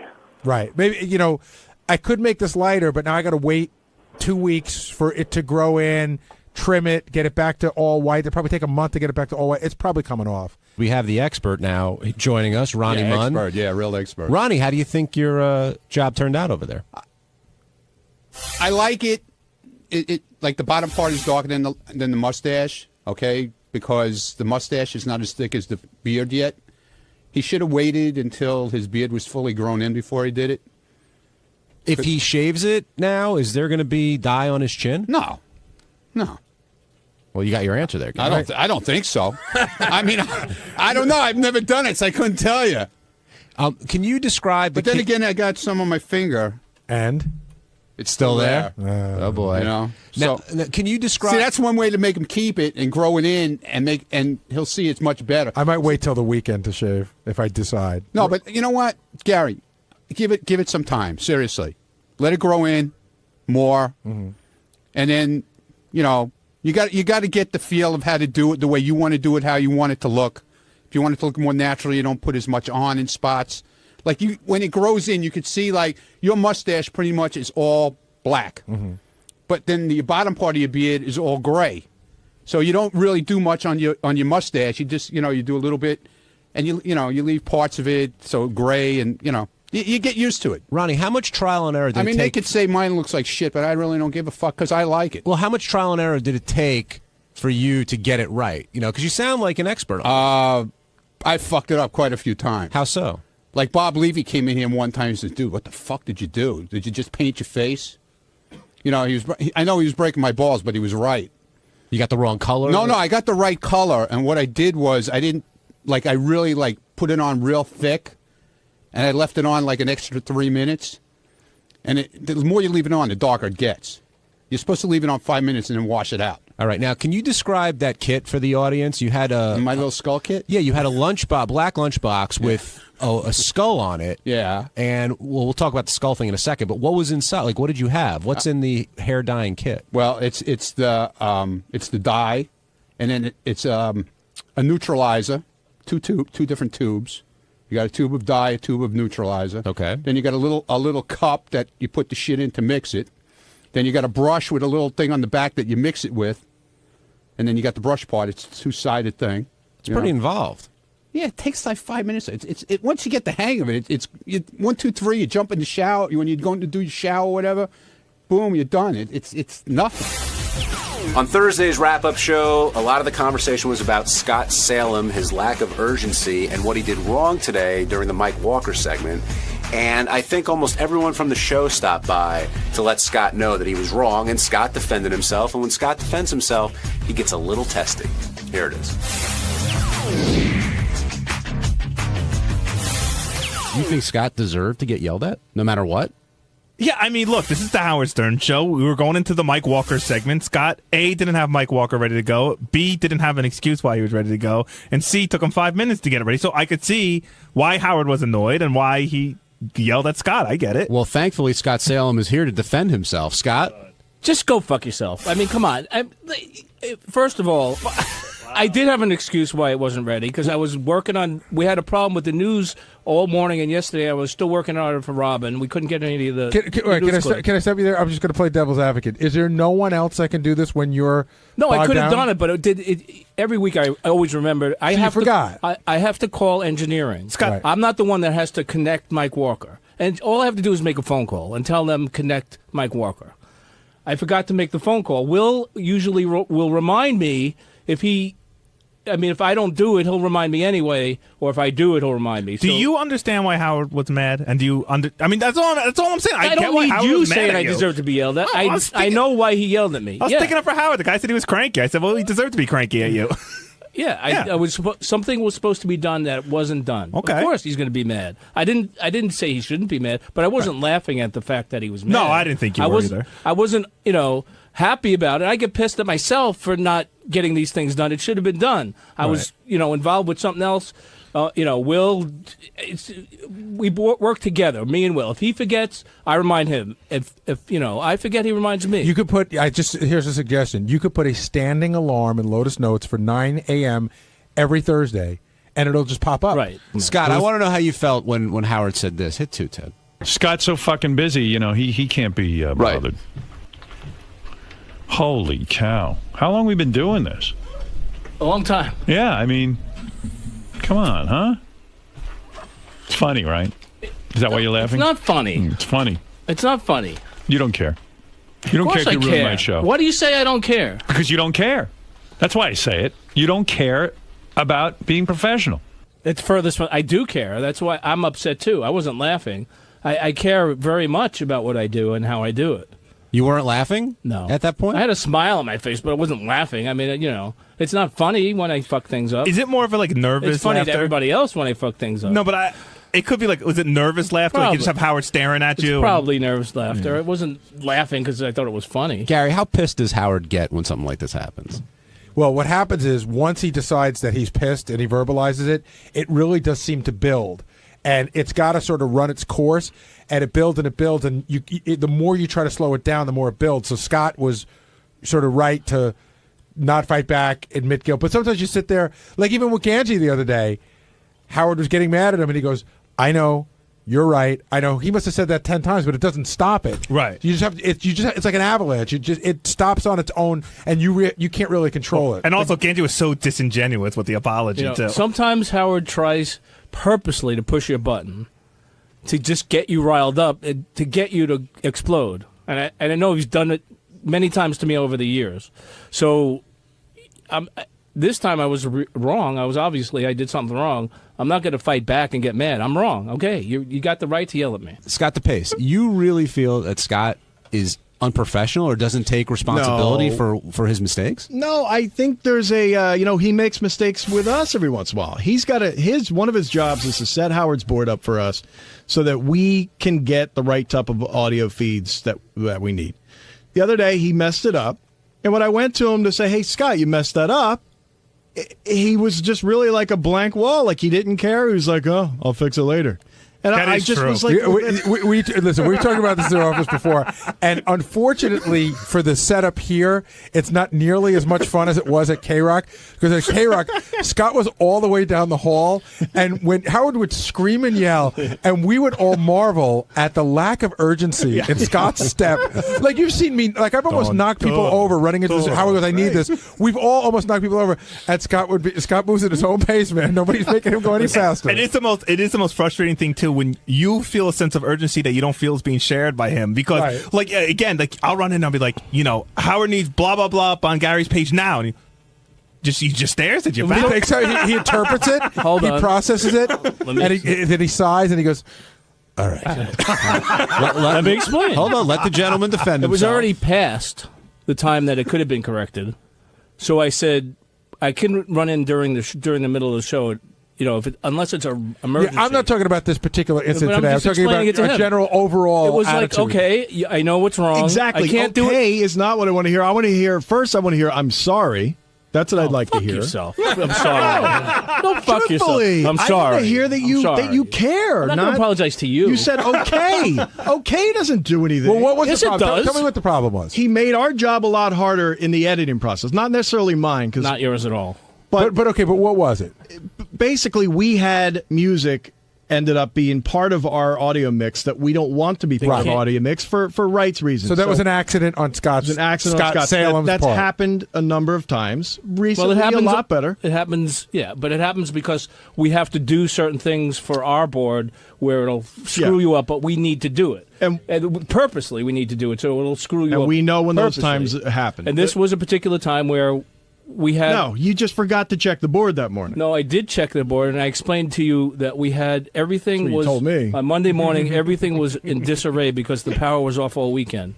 So in the process of checking all the equipment, I didn't check it 3 times to make sure that I... Really? You mean so you checked it twice and it was okay? When it I wasn't? did because I went back. I had to go. No, I had to go back and double because we had things that weren't working, and I had to give myself all of those buttons that I had to push to check everything out. So I think if I'm listening to this, I think what Scott DePace is saying is the answer is, hey, it was a crazy day. A lot of shit went down. Yeah. I'm sorry I missed it. But I understand your explanation. I That said it was, that. I said that to him. That- I said you okay. didn't. I said exactly, I didn't, okay. I said okay. I'll take care of it. I was, we had a shitload of stuff going on this morning, and I missed it. So You said it was more like, okay, I checked it this morning. I guess I missed it, and you walked on. That was sounds- that sounds like what do you want me to do? It was already done. It just- it really What, makes I'm going to get down on my fucking knees and suck your cock? I mean, come on. You want a golf ball or a tease? Maybe I give you and make up for it. comedy Come by on, Scott. get the fuck out of here. I mean, you really made Okay, a lot you of told people's me. jobs hard, and I wanted It's to not feel that a hard. little You have other sense of- feeds that you have other direct They need feeds to that- rebuild every goddamn All right, audio yeah, feed to okay. make it right. So it takes 10 I wanted fucking to hear a minutes little more. bit more of a I'm sorry. Holy but, shit. I'm totally on the Pace's side on this one. It's like what? All right, how do you check something? I'm sorry, Jeff, but how do you check something The twice? last time I checked it, I had to do something after I checked. Forget it. Wait, guys, hold on. Give Scott a chance to explain himself. Give Ronnie a chance. We found something that wasn't working, so I had to go back and press the buttons, and then the show started, and I forgot to reset it up the way it should have been. Understood. That's what happened. I checked it again. It was all working right. Everything was fine. Something went wrong. Something wasn't working. Now I had to go back, push those buttons that shouldn't have been pushed to do some other work, and then the show started, and then it's getting my mind to go reset everything. But at the end of the day, what Scott DePace is saying, at the end of the day, I don't show concern. Of course I show concern. It was your mistake, but we understand that it was a busy day and that there were a lot of things going on, but it was your mistake. I didn't say it wasn't my mistake. But I guess he's saying like you would have gone, hey, sorry, I fucked that up, but I'll fix it, instead of... I said, okay, I'll fix it. I mean, what else can I fucking do? Sorry. He wants the apology. What do you want me to say? Okay, I'll leave it the way it is? He wants- all right, he fuck wants- you. I didn't say Scott, fuck you. he wants the apology. He's not getting a fucking apology. It's more than the apology, though. He wants to know that You you're. fucked up my audio this morning with humming cameras. Did I hear an apology? Holy shit.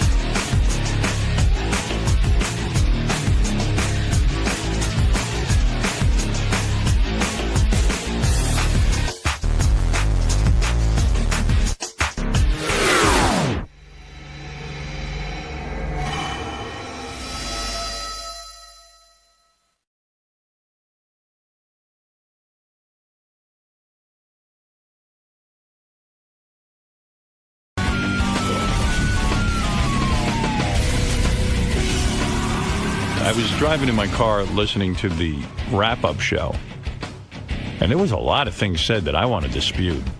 I want to address. Well, you know what's irritating me? This boys' night out. Yeah, me too. I'm not doing it. Oh, really? Yeah. Why, what, they got You think- into that You yesterday? think it's irritating you? What happened? What happened? What happened for you? And I'll tell you what happened for me. Well, it just seems weird that everybody's like, well, I want to go, and Yeah. I want to go, and I'm like, what are we talking about I here? don't It's know. dinner. It's you know what happened?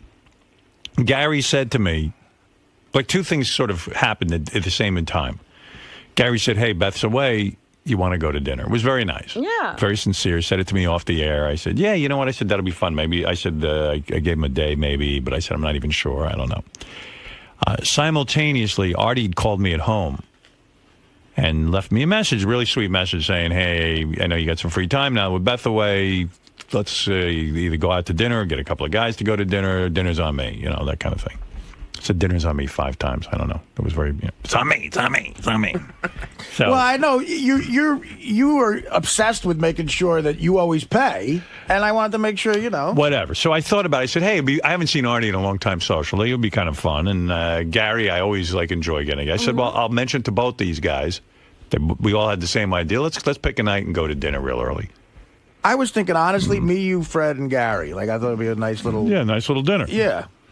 No Benji? Well, yeah, that's the problem. Well, here's what's happening. If you listen to the wrap-up show, then it's like, well, Benji's like, wait, No, I wasn't. I'm insulted. Wait. No, I know you never say that, but it's, all of a sudden we go, well. So Gary gets on the wrap-up show with that John Hine. Another troublemaker. Yeah, and they're trying to figure out, like, who should... And I didn't realize, like, Jason feels he should be at the dinner. Jason feels slighted. He's been waiting for an invite for 8 years or something. Well, he's in Girls' Night Out. Yeah, and there's a weird thing that goes on, too. Like, Jason goes, Jason and Will are one person, like Sal and Richard are one person. They make They one come person. in a package. They come in a package. Jason and Will come in a package You know for what they some should reason. do? I It don't should know be like why. the man with 2 heads. Chop off one of their heads and put it on the other guy's body. Then you So solve the Gary was problem. analyzing the levels, and Jason and Will are definitely in the same level because it's like they're one person. You go, and then Jason even said, well, if he's going to only invite one of us, invite me. Forget Will. Right. But meanwhile, you don't invite Jason if you don't invite Will. Right. And then it's the same with Sal and Richard. Sal and Richard are one person. They've made themselves into one person. You don't think of them as anything else because, like I was even saying to Beth, maybe we should have some people out to the house. We'll have, people from the show. Maybe they. And then I go, oh, but there's a problem. I go, I don't want Sal in the house because he's so fucking weird. I love Sal, but he's weird. And then Beth said to me, well, what's the problem? I go, well, then I can't have Richard. Right. Because, well, Richard what do you mean? loses out. I go, because Sal and Richard are the same. Can I tell you how weird it could get? But see, Jason and Will does not want to be one person. Right. Jason doesn't mind as much. Right. Sal and Richard, both of them want to be one person. They really do. Right. So John Hine had some people come in out. fact, Will and Jason don't even like each other. Well, Will doesn't- Jason likes Will more than Will likes Jason. Right, yeah, Will doesn't like Jason. Yeah, He likes him, this was but- a big shock when I found out Will doesn't like Jason. I didn't know either. Will likes Shocking Jason, Jason. but they became roommates sort of by convenience, not because they have a lot in common. Right. And then everybody thinks they're these great friends. Yeah, and that's Will's what like, I thought. Will's like, we're not great friends. I like them, but we're not like great friends. But let me tell you something. So John Hine had some people out to his house a couple of weekends ago. It was like me and a couple other people. So he drives Sal home every day, and he says, "Hey Sal, would you want to come by?" And Sal says to him, "Did you invite Richard?" And he goes, "No." And he goes, "Do you think you could invite Richard?" And John's like, that was just uncomfortable, not because he doesn't like Richard, but now Sal's dictating who, the guest list. Sal said, even on the wrap-up show, I can't go somewhere without Richard without telling him because I would feel too guilty. Yeah, I mean, these two assholes have become like husband and wife. They pee together. Yeah, I mean, it's ridiculous. Every time they walk to the coffee room together, you never see them apart. Yeah, I mean, it's sort of weird. So that's how this whole... And I was listening to this, and I said, forget going to dinner, because... It became a big thing. Hey, you know what's so crazy, too? I'll give you the A, B, and C. First of all, going to dinner with me is so not fun. I mean, Gary and Artie can tell you this. I mean, I go I've and... always enjoyed it. Yeah, but I mean, it's not what you think it's going to be. But it's just, I actually... It's not even great. I enjoy going to dinner with you because we get to talk about non-show stuff, which we don't do here. And we have a good time. But it is enjoyable. But it's nothing... It's not the panacea that everybody thinks it is. Now I got to look up panacea. And then like I get an email from Wayne Siegel because he obviously listens every day. He knows everything that So goes now on the he show. wants to be at the dinner? No, but he goes, hey, and he acts like he doesn't listen to the radio. He goes, hey, I know Beth's away. If there's going to be any kind of dinner or you want to get it together for a boys' night and have dinner, he goes, I'm around. And then I'm like, well, how deep this is turning into a bar mitzvah? Right. I was like imagining the table now. Yeah. Now you need a separate room in the restaurant. And that's what because it's happens. a party. And really, there's nothing great about going to dinner with me. I'm such a fucking miserable bore. Listen, Howard, something casual. I hired Fleetwood Mac. Right, yeah. Let's bring in the dancing girls. Now, what's the B and the C? If the A is fun, because I do think you. The B is wow. If I go to dinner with two guys, everyone gets so hurt and insulted. If Artie's did you hear the wrap-up show? Scott the engineer? Yeah. I've never been invited to dinner with Howard. I've invited this guy to 50 different parties, But not with just but you. not just me and dinner. Well, the other never happened. And how does it get to where it's your pressure? You didn't do Now any you inviting. have to do it. It should be made of me or Well, that's Gary. what I was going to say. Now all these people are saying they want in. Artie's saying he's paying for the dinner. How are these people inviting themselves? I'm honored that people want to go to dinner with me. I really am. But I have to tell you, no one ever was looking to go to dinner with me. You know what I mean? You weren't big man on campus. No. Nobody. You're like the homecoming me. queen now. That's the problem. I'm not comfortable being the homecoming queen. I see that. Yeah, I'm not. That's the one thing. Everybody doesn't hear you when you say that. I'm not the Everybody's homecoming thinking queen. selfishly. Well, I remember, Scott doesn't go to dinner with anyone. Why do you want to go to dinner with me? What is this? I didn't say that. They brought it up, and they said it's got invited, and I just said no. I mean, I said the truth. I didn't say I wanted to go to dinner. I never brought it up. And it was never like that. Gary and Artie. You did say that you've never been. You brought up that you've never been invited. Well, you guys were talking about it, and I just said, yeah, I've never been invited, but I didn't lobby to get invited to this party. And believe me, he's given up, like Gary said. I given up. You're gonna have a nice night with your wife at home. What do you need me for? Lobbying. First of all, it's not a party. I didn't throw a party. Well, dinner, whatever. But I didn't bring it up. I didn't complain about it. If it happens, it happens. If not, fuck it. I mean, who gives a shit I'll at tell you this how point? bad it is. When I had that party and Howard decided to get on the boat, so many people tried to dive on the boat. The boat almost you know what it looked like? It looked so like upset. Cubans escaping. Really? I went It to looked like Robin's a house. flotilla. Robin had this beautiful party, and I'm sitting there. I go, everyone's going on this boat. I got to got go. a beautiful boat, too. I'm going to go on the boat. So I slip on the boat, get right in there. I'm with Robin. Next thing I know, I start to feel water in the boat because the boat was tipping down into the ocean. People were diving off the water. the deck People, as it was leaving. and it's embarrassing. You're a number rock one. star. And number two, and then when I'm on there, I feel pressure. Like, well, I should be doing something with everybody. Right. I just Then want you to got to sit. make it a big event. Entertain the boat. Yeah, it's crazy. But this has turned into just. Artie and I were both had the same thought. Like, okay, how is that doing? Let's go out to dinner. and Now it's like the Last Supper. I know. So I shouldn't have said anything on the air. That was my mistake. I just thought it was. I don't know. It said it applied. after the fact. Yeah. Because that's what happened. Can we bring up one other thing? Because I didn't make it. I should play those clips. But it didn't make it to the wrap-up show clips. Like Will and Jason were talking about how they did go to dinner with you once early on. Right when they first started working here, I told you, hey, these two guys do great work. I want you to meet them. Right. And now they're both lamenting the fact that they were really young. They had just started working here. They were completely starstruck by you. And it almost didn't feel like a dinner. And they'd like to get another shot, but they don't know if it's ever going to happen. Well, first of all, that's what started Jason's lobbying. He's lobbying before time runs out. I don't even remember that dinner. Cinderella. We went to Josephina's. Oh, did we? It was the four of us and Casey. Wow. Oh, there's a party. Oh, my God. What the hell was going on Casey there? was building a computer. Yeah, right. I didn't realize Casey was going home praying to Satan. Oh. Drawing in blood in the Bible. Right. Well, let's see. I got a new King James version I'm going to bleed on. All right, here you go. Let me see if I should... I don't know. We've kind of actually explained everything that went on. I didn't hear this, though. I'm dying to hear what the... You want to hear do this? the levels. You always want to hear the passion. Right. All right, here you go. I got an instant message from Jason that was like sort of ha ha ha. You know what I mean? Boy. But he's like, Will and Jason, I would really like to go. And then I said, but if he says no to Will, then just have me come. It was a joke. It was a joke. You sure it was like if you can't get both of us, then get me in. So it was one of those jokes, but also asking to be included in the dinner. I got the impression that they would like to come. But for Jason, I got the impression he'd like to come no matter what. And I think I know Will well enough where Will would like to come if he were invited, but is not looking to come if he's not invited. That's just Will's personality. Will's like, I'd love to come, but I'm not gonna fucking beg you to go. So wait, are you saying Jason's looking to come even if he isn't invited? Yes. Did anybody else lobby besides Jason? Not so far. He was the first. And only. But he won't be the last. I can guarantee you he will not be the last. So Jason, you blatantly lobbied with an IM? Yeah. Posing as a joke? No, I wasn't a joke. I thought it was. No, I was being dead serious. Level one is Howard, Robin, Fred, and Artie. I'm mostly in level 1, but sometimes I can be in level 2.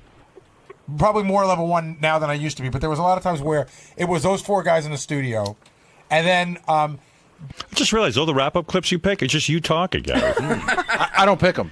Oh, you don't? No, John picks them. So you mostly talk, I guess. No, that's not true. I mean, just today it is, but it's not always at all. so rides level 1 and level 2. Benji's definitely in level 1 a lot, but certainly no lower than level 2. Level 2 is, I think, the guys in the office, which is John, Jason, Will, Sal and Richard. Well, see, but the thing at Sal and Richard is they're weird because not only are they connected, I think that Sal sometimes pulled down Richard's rating. You know what I mean? No. Well, he's right about He's that. absolutely right. He's right. That's a great analogy. Because I would invite Richard to things. There's a level 3, and Sal keeps Richard there. Yep. Sal's in no man's land. Howard, you can invite Richard. I have no problem with it, for real. I know you don't. I know you want me to be angry Richard about hasn't. it, But Richard hasn't. Hey, by the way, I want to defend Sal for once. Thank you. Sal. There you go. You got to hear this clip. This is Sal on the wrap-up show, okay? Mm-hmm. I ran into Sal in the hall yesterday, and honest to God, he was turning the corner. And I saw him, and I said, oh, there's Sal. I never get to talk to Sal. Let me talk to Sal. So I asked him a couple of questions, and we started talking. This is before the show started yesterday, and we had a conversation. I don't know, a 2-minute conversation. And then he was telling me he had seen the Leno show, and he had some thoughts about it, which were kind of interesting to me. So I go in the studio. It dropped a bombshell around here. People started accusing Sal of trying to kiss my ass, that Sal had waited and stalked me so that he could have time with me. This is what I mean right here. This is crazy. Everything that happens here is observed if it happens around you. Yes. This is what then analyzed. Yes. And Sal did nothing wrong. I'm telling you, I stopped Sal in the hall to talk to him. Sal had nothing to do with it. So you were kissing ass. Yeah, I actually was. I was kind of, I wanted to connect with Sal. And I tell you, listen to this part of the wrap-up show. What was so funny? After yesterday, Howard had to complain about the Jay Leno show. Well, guess who else had to complain about the Jay Leno show to Howard? And so before the show today, Sal had to stop Howard. And that JD watches everything from that glass room of his. He's right next to me. He's consumed with this, too. Well, JD sits right outside my office, and he has a glass wall, so he watches everything. And had to just go into this long diatribe about everything that was wrong about the Leno show, and even like how bad his monologue is. You know, JD's right. First of all, Sal's usually not in the hallway, so Sal A had to be here on time today, and then B, he had to be in the hallway. Sal doesn't usually wait in the hallway. So you think Sal? Wait. So you think Sal planned this strike? You think he knew when Howard was walking down the hall, stepped out, and made sure that he stopped Howard in his tracks? Yes, I think that Sal watched it last night because Howard talked about it. I do agree with that. I think that he formulated on his last night on his way in this morning. I think he formulated an opinion. Sort of a discussion to have with Howard, and made sure he was there to have it with him. Brian, did he bounce that off you at all on your drive in? He definitely did something like that. He ran it by me. He also said, it was like funny because I was like, why do you even bother watching him? All you're doing is giving him more publicity when you talk about it. And he goes, I don't know why I watch it. I guess I watch it because Howard told me to, and talked about watching it. So I want to, get his opinion about it. Well, Sal was totally, trying to defend himself. And I'm here to tell you that I'm the one who called Sal into the conversation. And Sal ran into me. He was completely on the other side of the building. You went looking for him? No, I didn't look for. No, he just happened to turn the corner. It was a total random meeting in the hall. All right. There was no setup. If he wanted to see me, he would stand outside his door. And the fact is, watched on to. Yeah. I mean, the fact is, I don't know why he's catching shit about him doing maybe some show research. It's a big subject on the show. Funny. Sal's a writer on the show. Right. Yeah, why wouldn't you try to check it out and have an opinion about it?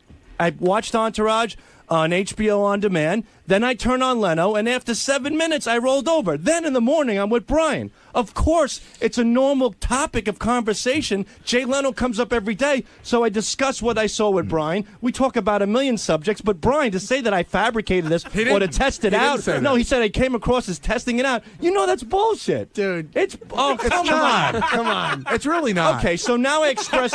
I expressed my interest on a show that everybody has an opinion about. So, okay, everybody. answer- Just so, which all of a sudden now, me expressing an opinion turns into some sort of conspiracy that I'm going to get Howard in a corner in the hallway and kiss his ass. It's ridiculous. How many That days is a week? Stop talking for a second. How many days a week do you stand outside your door Never. and wait for Howard to Never. come? He never does. And why did you do it today? I didn't. I was walking down the hall and he was walking towards me. How convenient.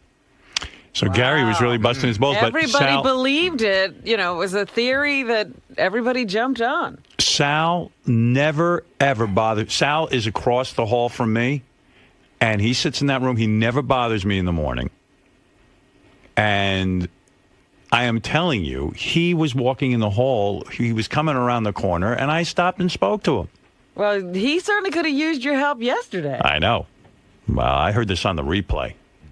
Ralph, you're on the air. Yeah, I was listening to that. These guys sounded so fucking ridiculous. They sounded like a bunch of fucking jealous girls because Sal talked to you in the hall. They all were freaking out. Yeah, like they got some FaceTime. Sal got some FaceTime with you, and they were all fucking jealous. And I was interested in what Sal had to say. Actually, in that JD, one thing that drives me crazy with him, he sees me walk by every day, and I always bang on his glass and say hi to him, and he acts like he don't even say hello back to me.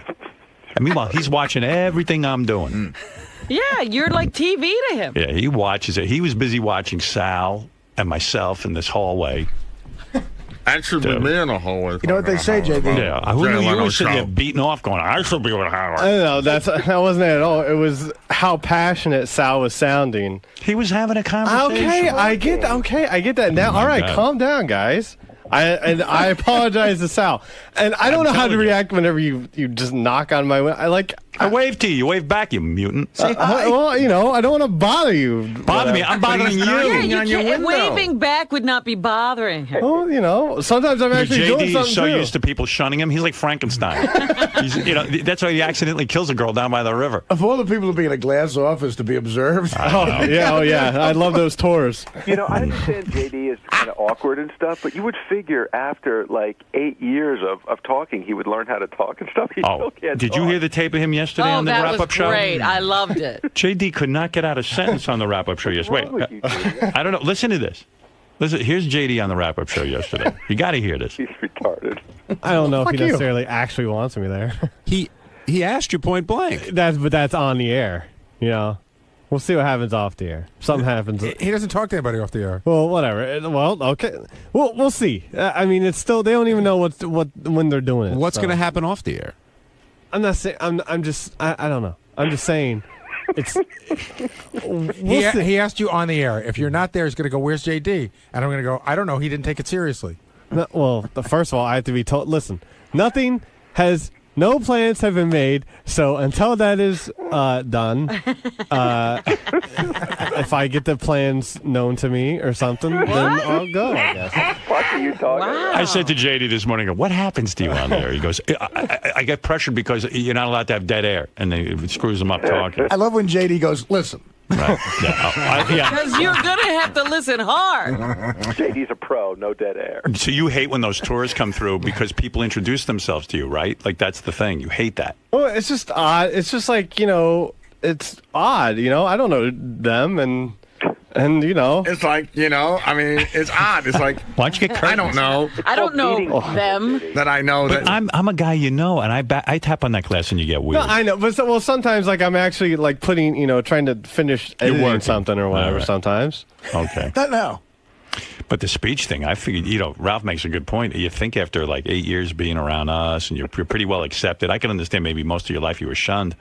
But gee whiz, that's a guy. I mean, you got damaged all over you when you talk like There's that. no chance if you played JD on the air 8 years ago and today. It's just I know. Here's JD talking about fancy restaurants because I guess he was commenting on fancy restaurants because we were talking about going out to dinner. Right. The problem I have with whenever I've eaten at nice restaurants is the portions. The portions seem they seem small, but after you eat it, you seem okay. But man, you look at a little strumpet or something, and it's and the fancy plates. Whatever. That's just me. So you're a quantity guy, not a quality guy? Is that what you're saying? No. I mean, I don't know. I mean, I seem like I should be, or not should be, but like when you're looking at the fancy food and it's, less quantity, then I become quantity. But after I eat it, I become quality. I don't know what the fuck I'm saying anymore. He never finished a sentence. No, he really is that kid from that movie. Yeah, sometimes like at the end of my stand-up set, I'll bring JD on stage, No. and I introduce him, and the crowd loves him. They love him, and then he goes to say something, and he goes, "What? I don't know." I can never. He introduces me sometimes, and every time, like, I just don't know what to say, and I haven't even came up with anything to say. And but I do it now. It's been 2 years. Maybe you think of a little line. Well, I don't know. When the tour, fancy plates. When the tour comes, what do you mean the plates intimidate you? What is that fancy plate? No, I mean they're just like squares or something. I don't know. Square plates intimidate you? That throws you? No, but it's There's the a way. parallelogram on a plate. I don't know. I start thinking about What do you mean? science. I want to understand. What are you saying about plates in a restaurant? Just they're different. They're like a design. They're an actual like people put thought into what the plate looks like. That looks like a pharaoh. And you don't like it? I didn't say I don't like it. It's just different. You just said, the portions are small. I don't even know what I said yesterday. Yeah, well, The silverware. What did you mean with the portions were small, but then it's filling? Like, Well, like it looks small. Well, yeah, when you first look at say something that's a smaller portion.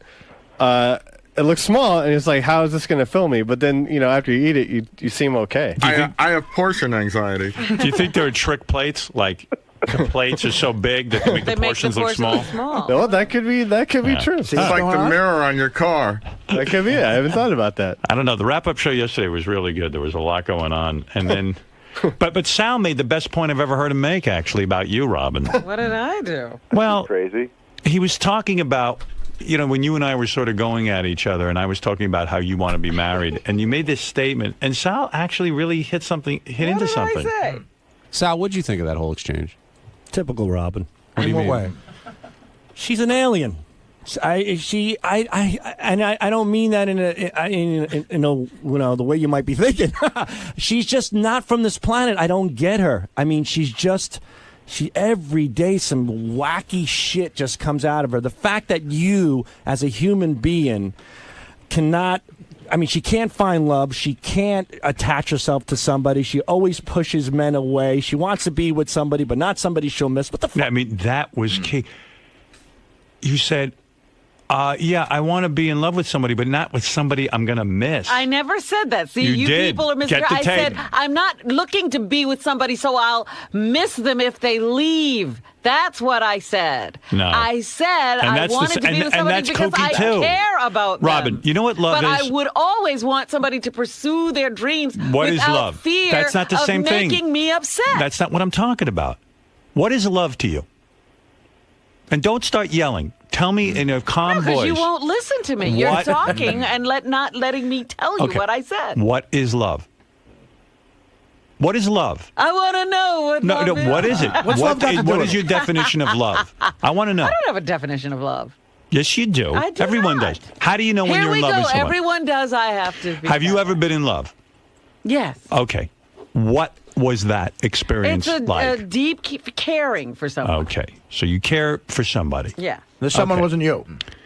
Now, you said you're open to the idea of marriage. Sure. Okay. So far, so good, right? Okay, we're on All the right. same page. Same on the same page. far, you've said what I've said. All right. I would assume if you marry someone, you would be in love with them. Am I correct? I would hope so, yes. Okay. Now, let me ask you a question. Do you think it would be unusual that if your husband, who you're madly in love with, went away for a month, that you would miss them? No. You think that you think Why you would would not I miss miss them? them? I can still talk to them. It's not like they got on Wow. You're the sick. You're psycho. Mayflower. Psycho. And you can't ever talk to them ever You're again. lying. Oh, my Would you miss the person? And who you- then I would also go see them. Let's say you couldn't. I would look forward to enjoying them Now, in I didn't another ask you way. that. Would you miss them when they were, let's say they were gone for, like, I'm going to go visit Beth. but I'm not going to see her for 2 weeks. Do you think it's unusual that I make this statement, I would miss her for 2 weeks? Yes. The way you say it, because it's like I'm inconvenienced. I said I missed her. This is what it sounds like to me. Have you ever missed anyone? You're psychotic. You're uncontrollable now. Oh, okay. You've gone completely off the deep end. You know what it is, and I'm going to tell you with you. I have not gone off the deep end. Off the air, this is this character you've developed on the air. No, wait. Because off the air, you're an asshole. No. Because you don't You know developed who a character. I am. I don't. And you will continually misinterpret This is not the person I talk to off the air. And then tell You're being a hard ass. Be yourself. I am Be not yourself. me. Be yourself. Oh, stop. You're developing a character here because I'm not a you character. you can't be a woman. Being me. You can't be a sensitive woman on the air. I am as sensitive as they come. No, you're not. Yes, I am. I'm just not crazy. You mean want is it me to be embarrassing? crazy. Is it embarrassing to you to admit that you would miss a man? You want me to be crazy. That's what you want. You want me to be miserable You are crazy. and crazy. No, you're crazy. I happen You're not insane. to be a miserable You're not crazy. person. You're nuts. I don't look for reasons to be upset. You mean it would What about admitting that you might miss another human being is embarrassing to you? What does that say to you? How can you miss somebody these days? There's so many ways to communicate. Wow. That she can even make that statement because she doesn't even know who this guy is, and she can't say maybe I'd miss somebody. Because I guess she's never really missed anyone. No, I haven't. Have you ever been in love? Yes. With who? Mr. X? Mr. X, yeah. You didn't look like you were missing him. I'll give you that. I miss him. I was like, see ya. I don't think you've been in love. Take care, brush your hair. I loved him very much. You were in love with him. Yes. And was there a time where you wouldn't see him for a month? Probably not a month. 2 weeks? No, never that long. All right. Well, then I don't know. I mean, I don't know how to get this out of you, but I think there's nothing wrong with admitting you might miss someone. But you haven't had her gone for a month. You were having these issues. She hadn't even left yet.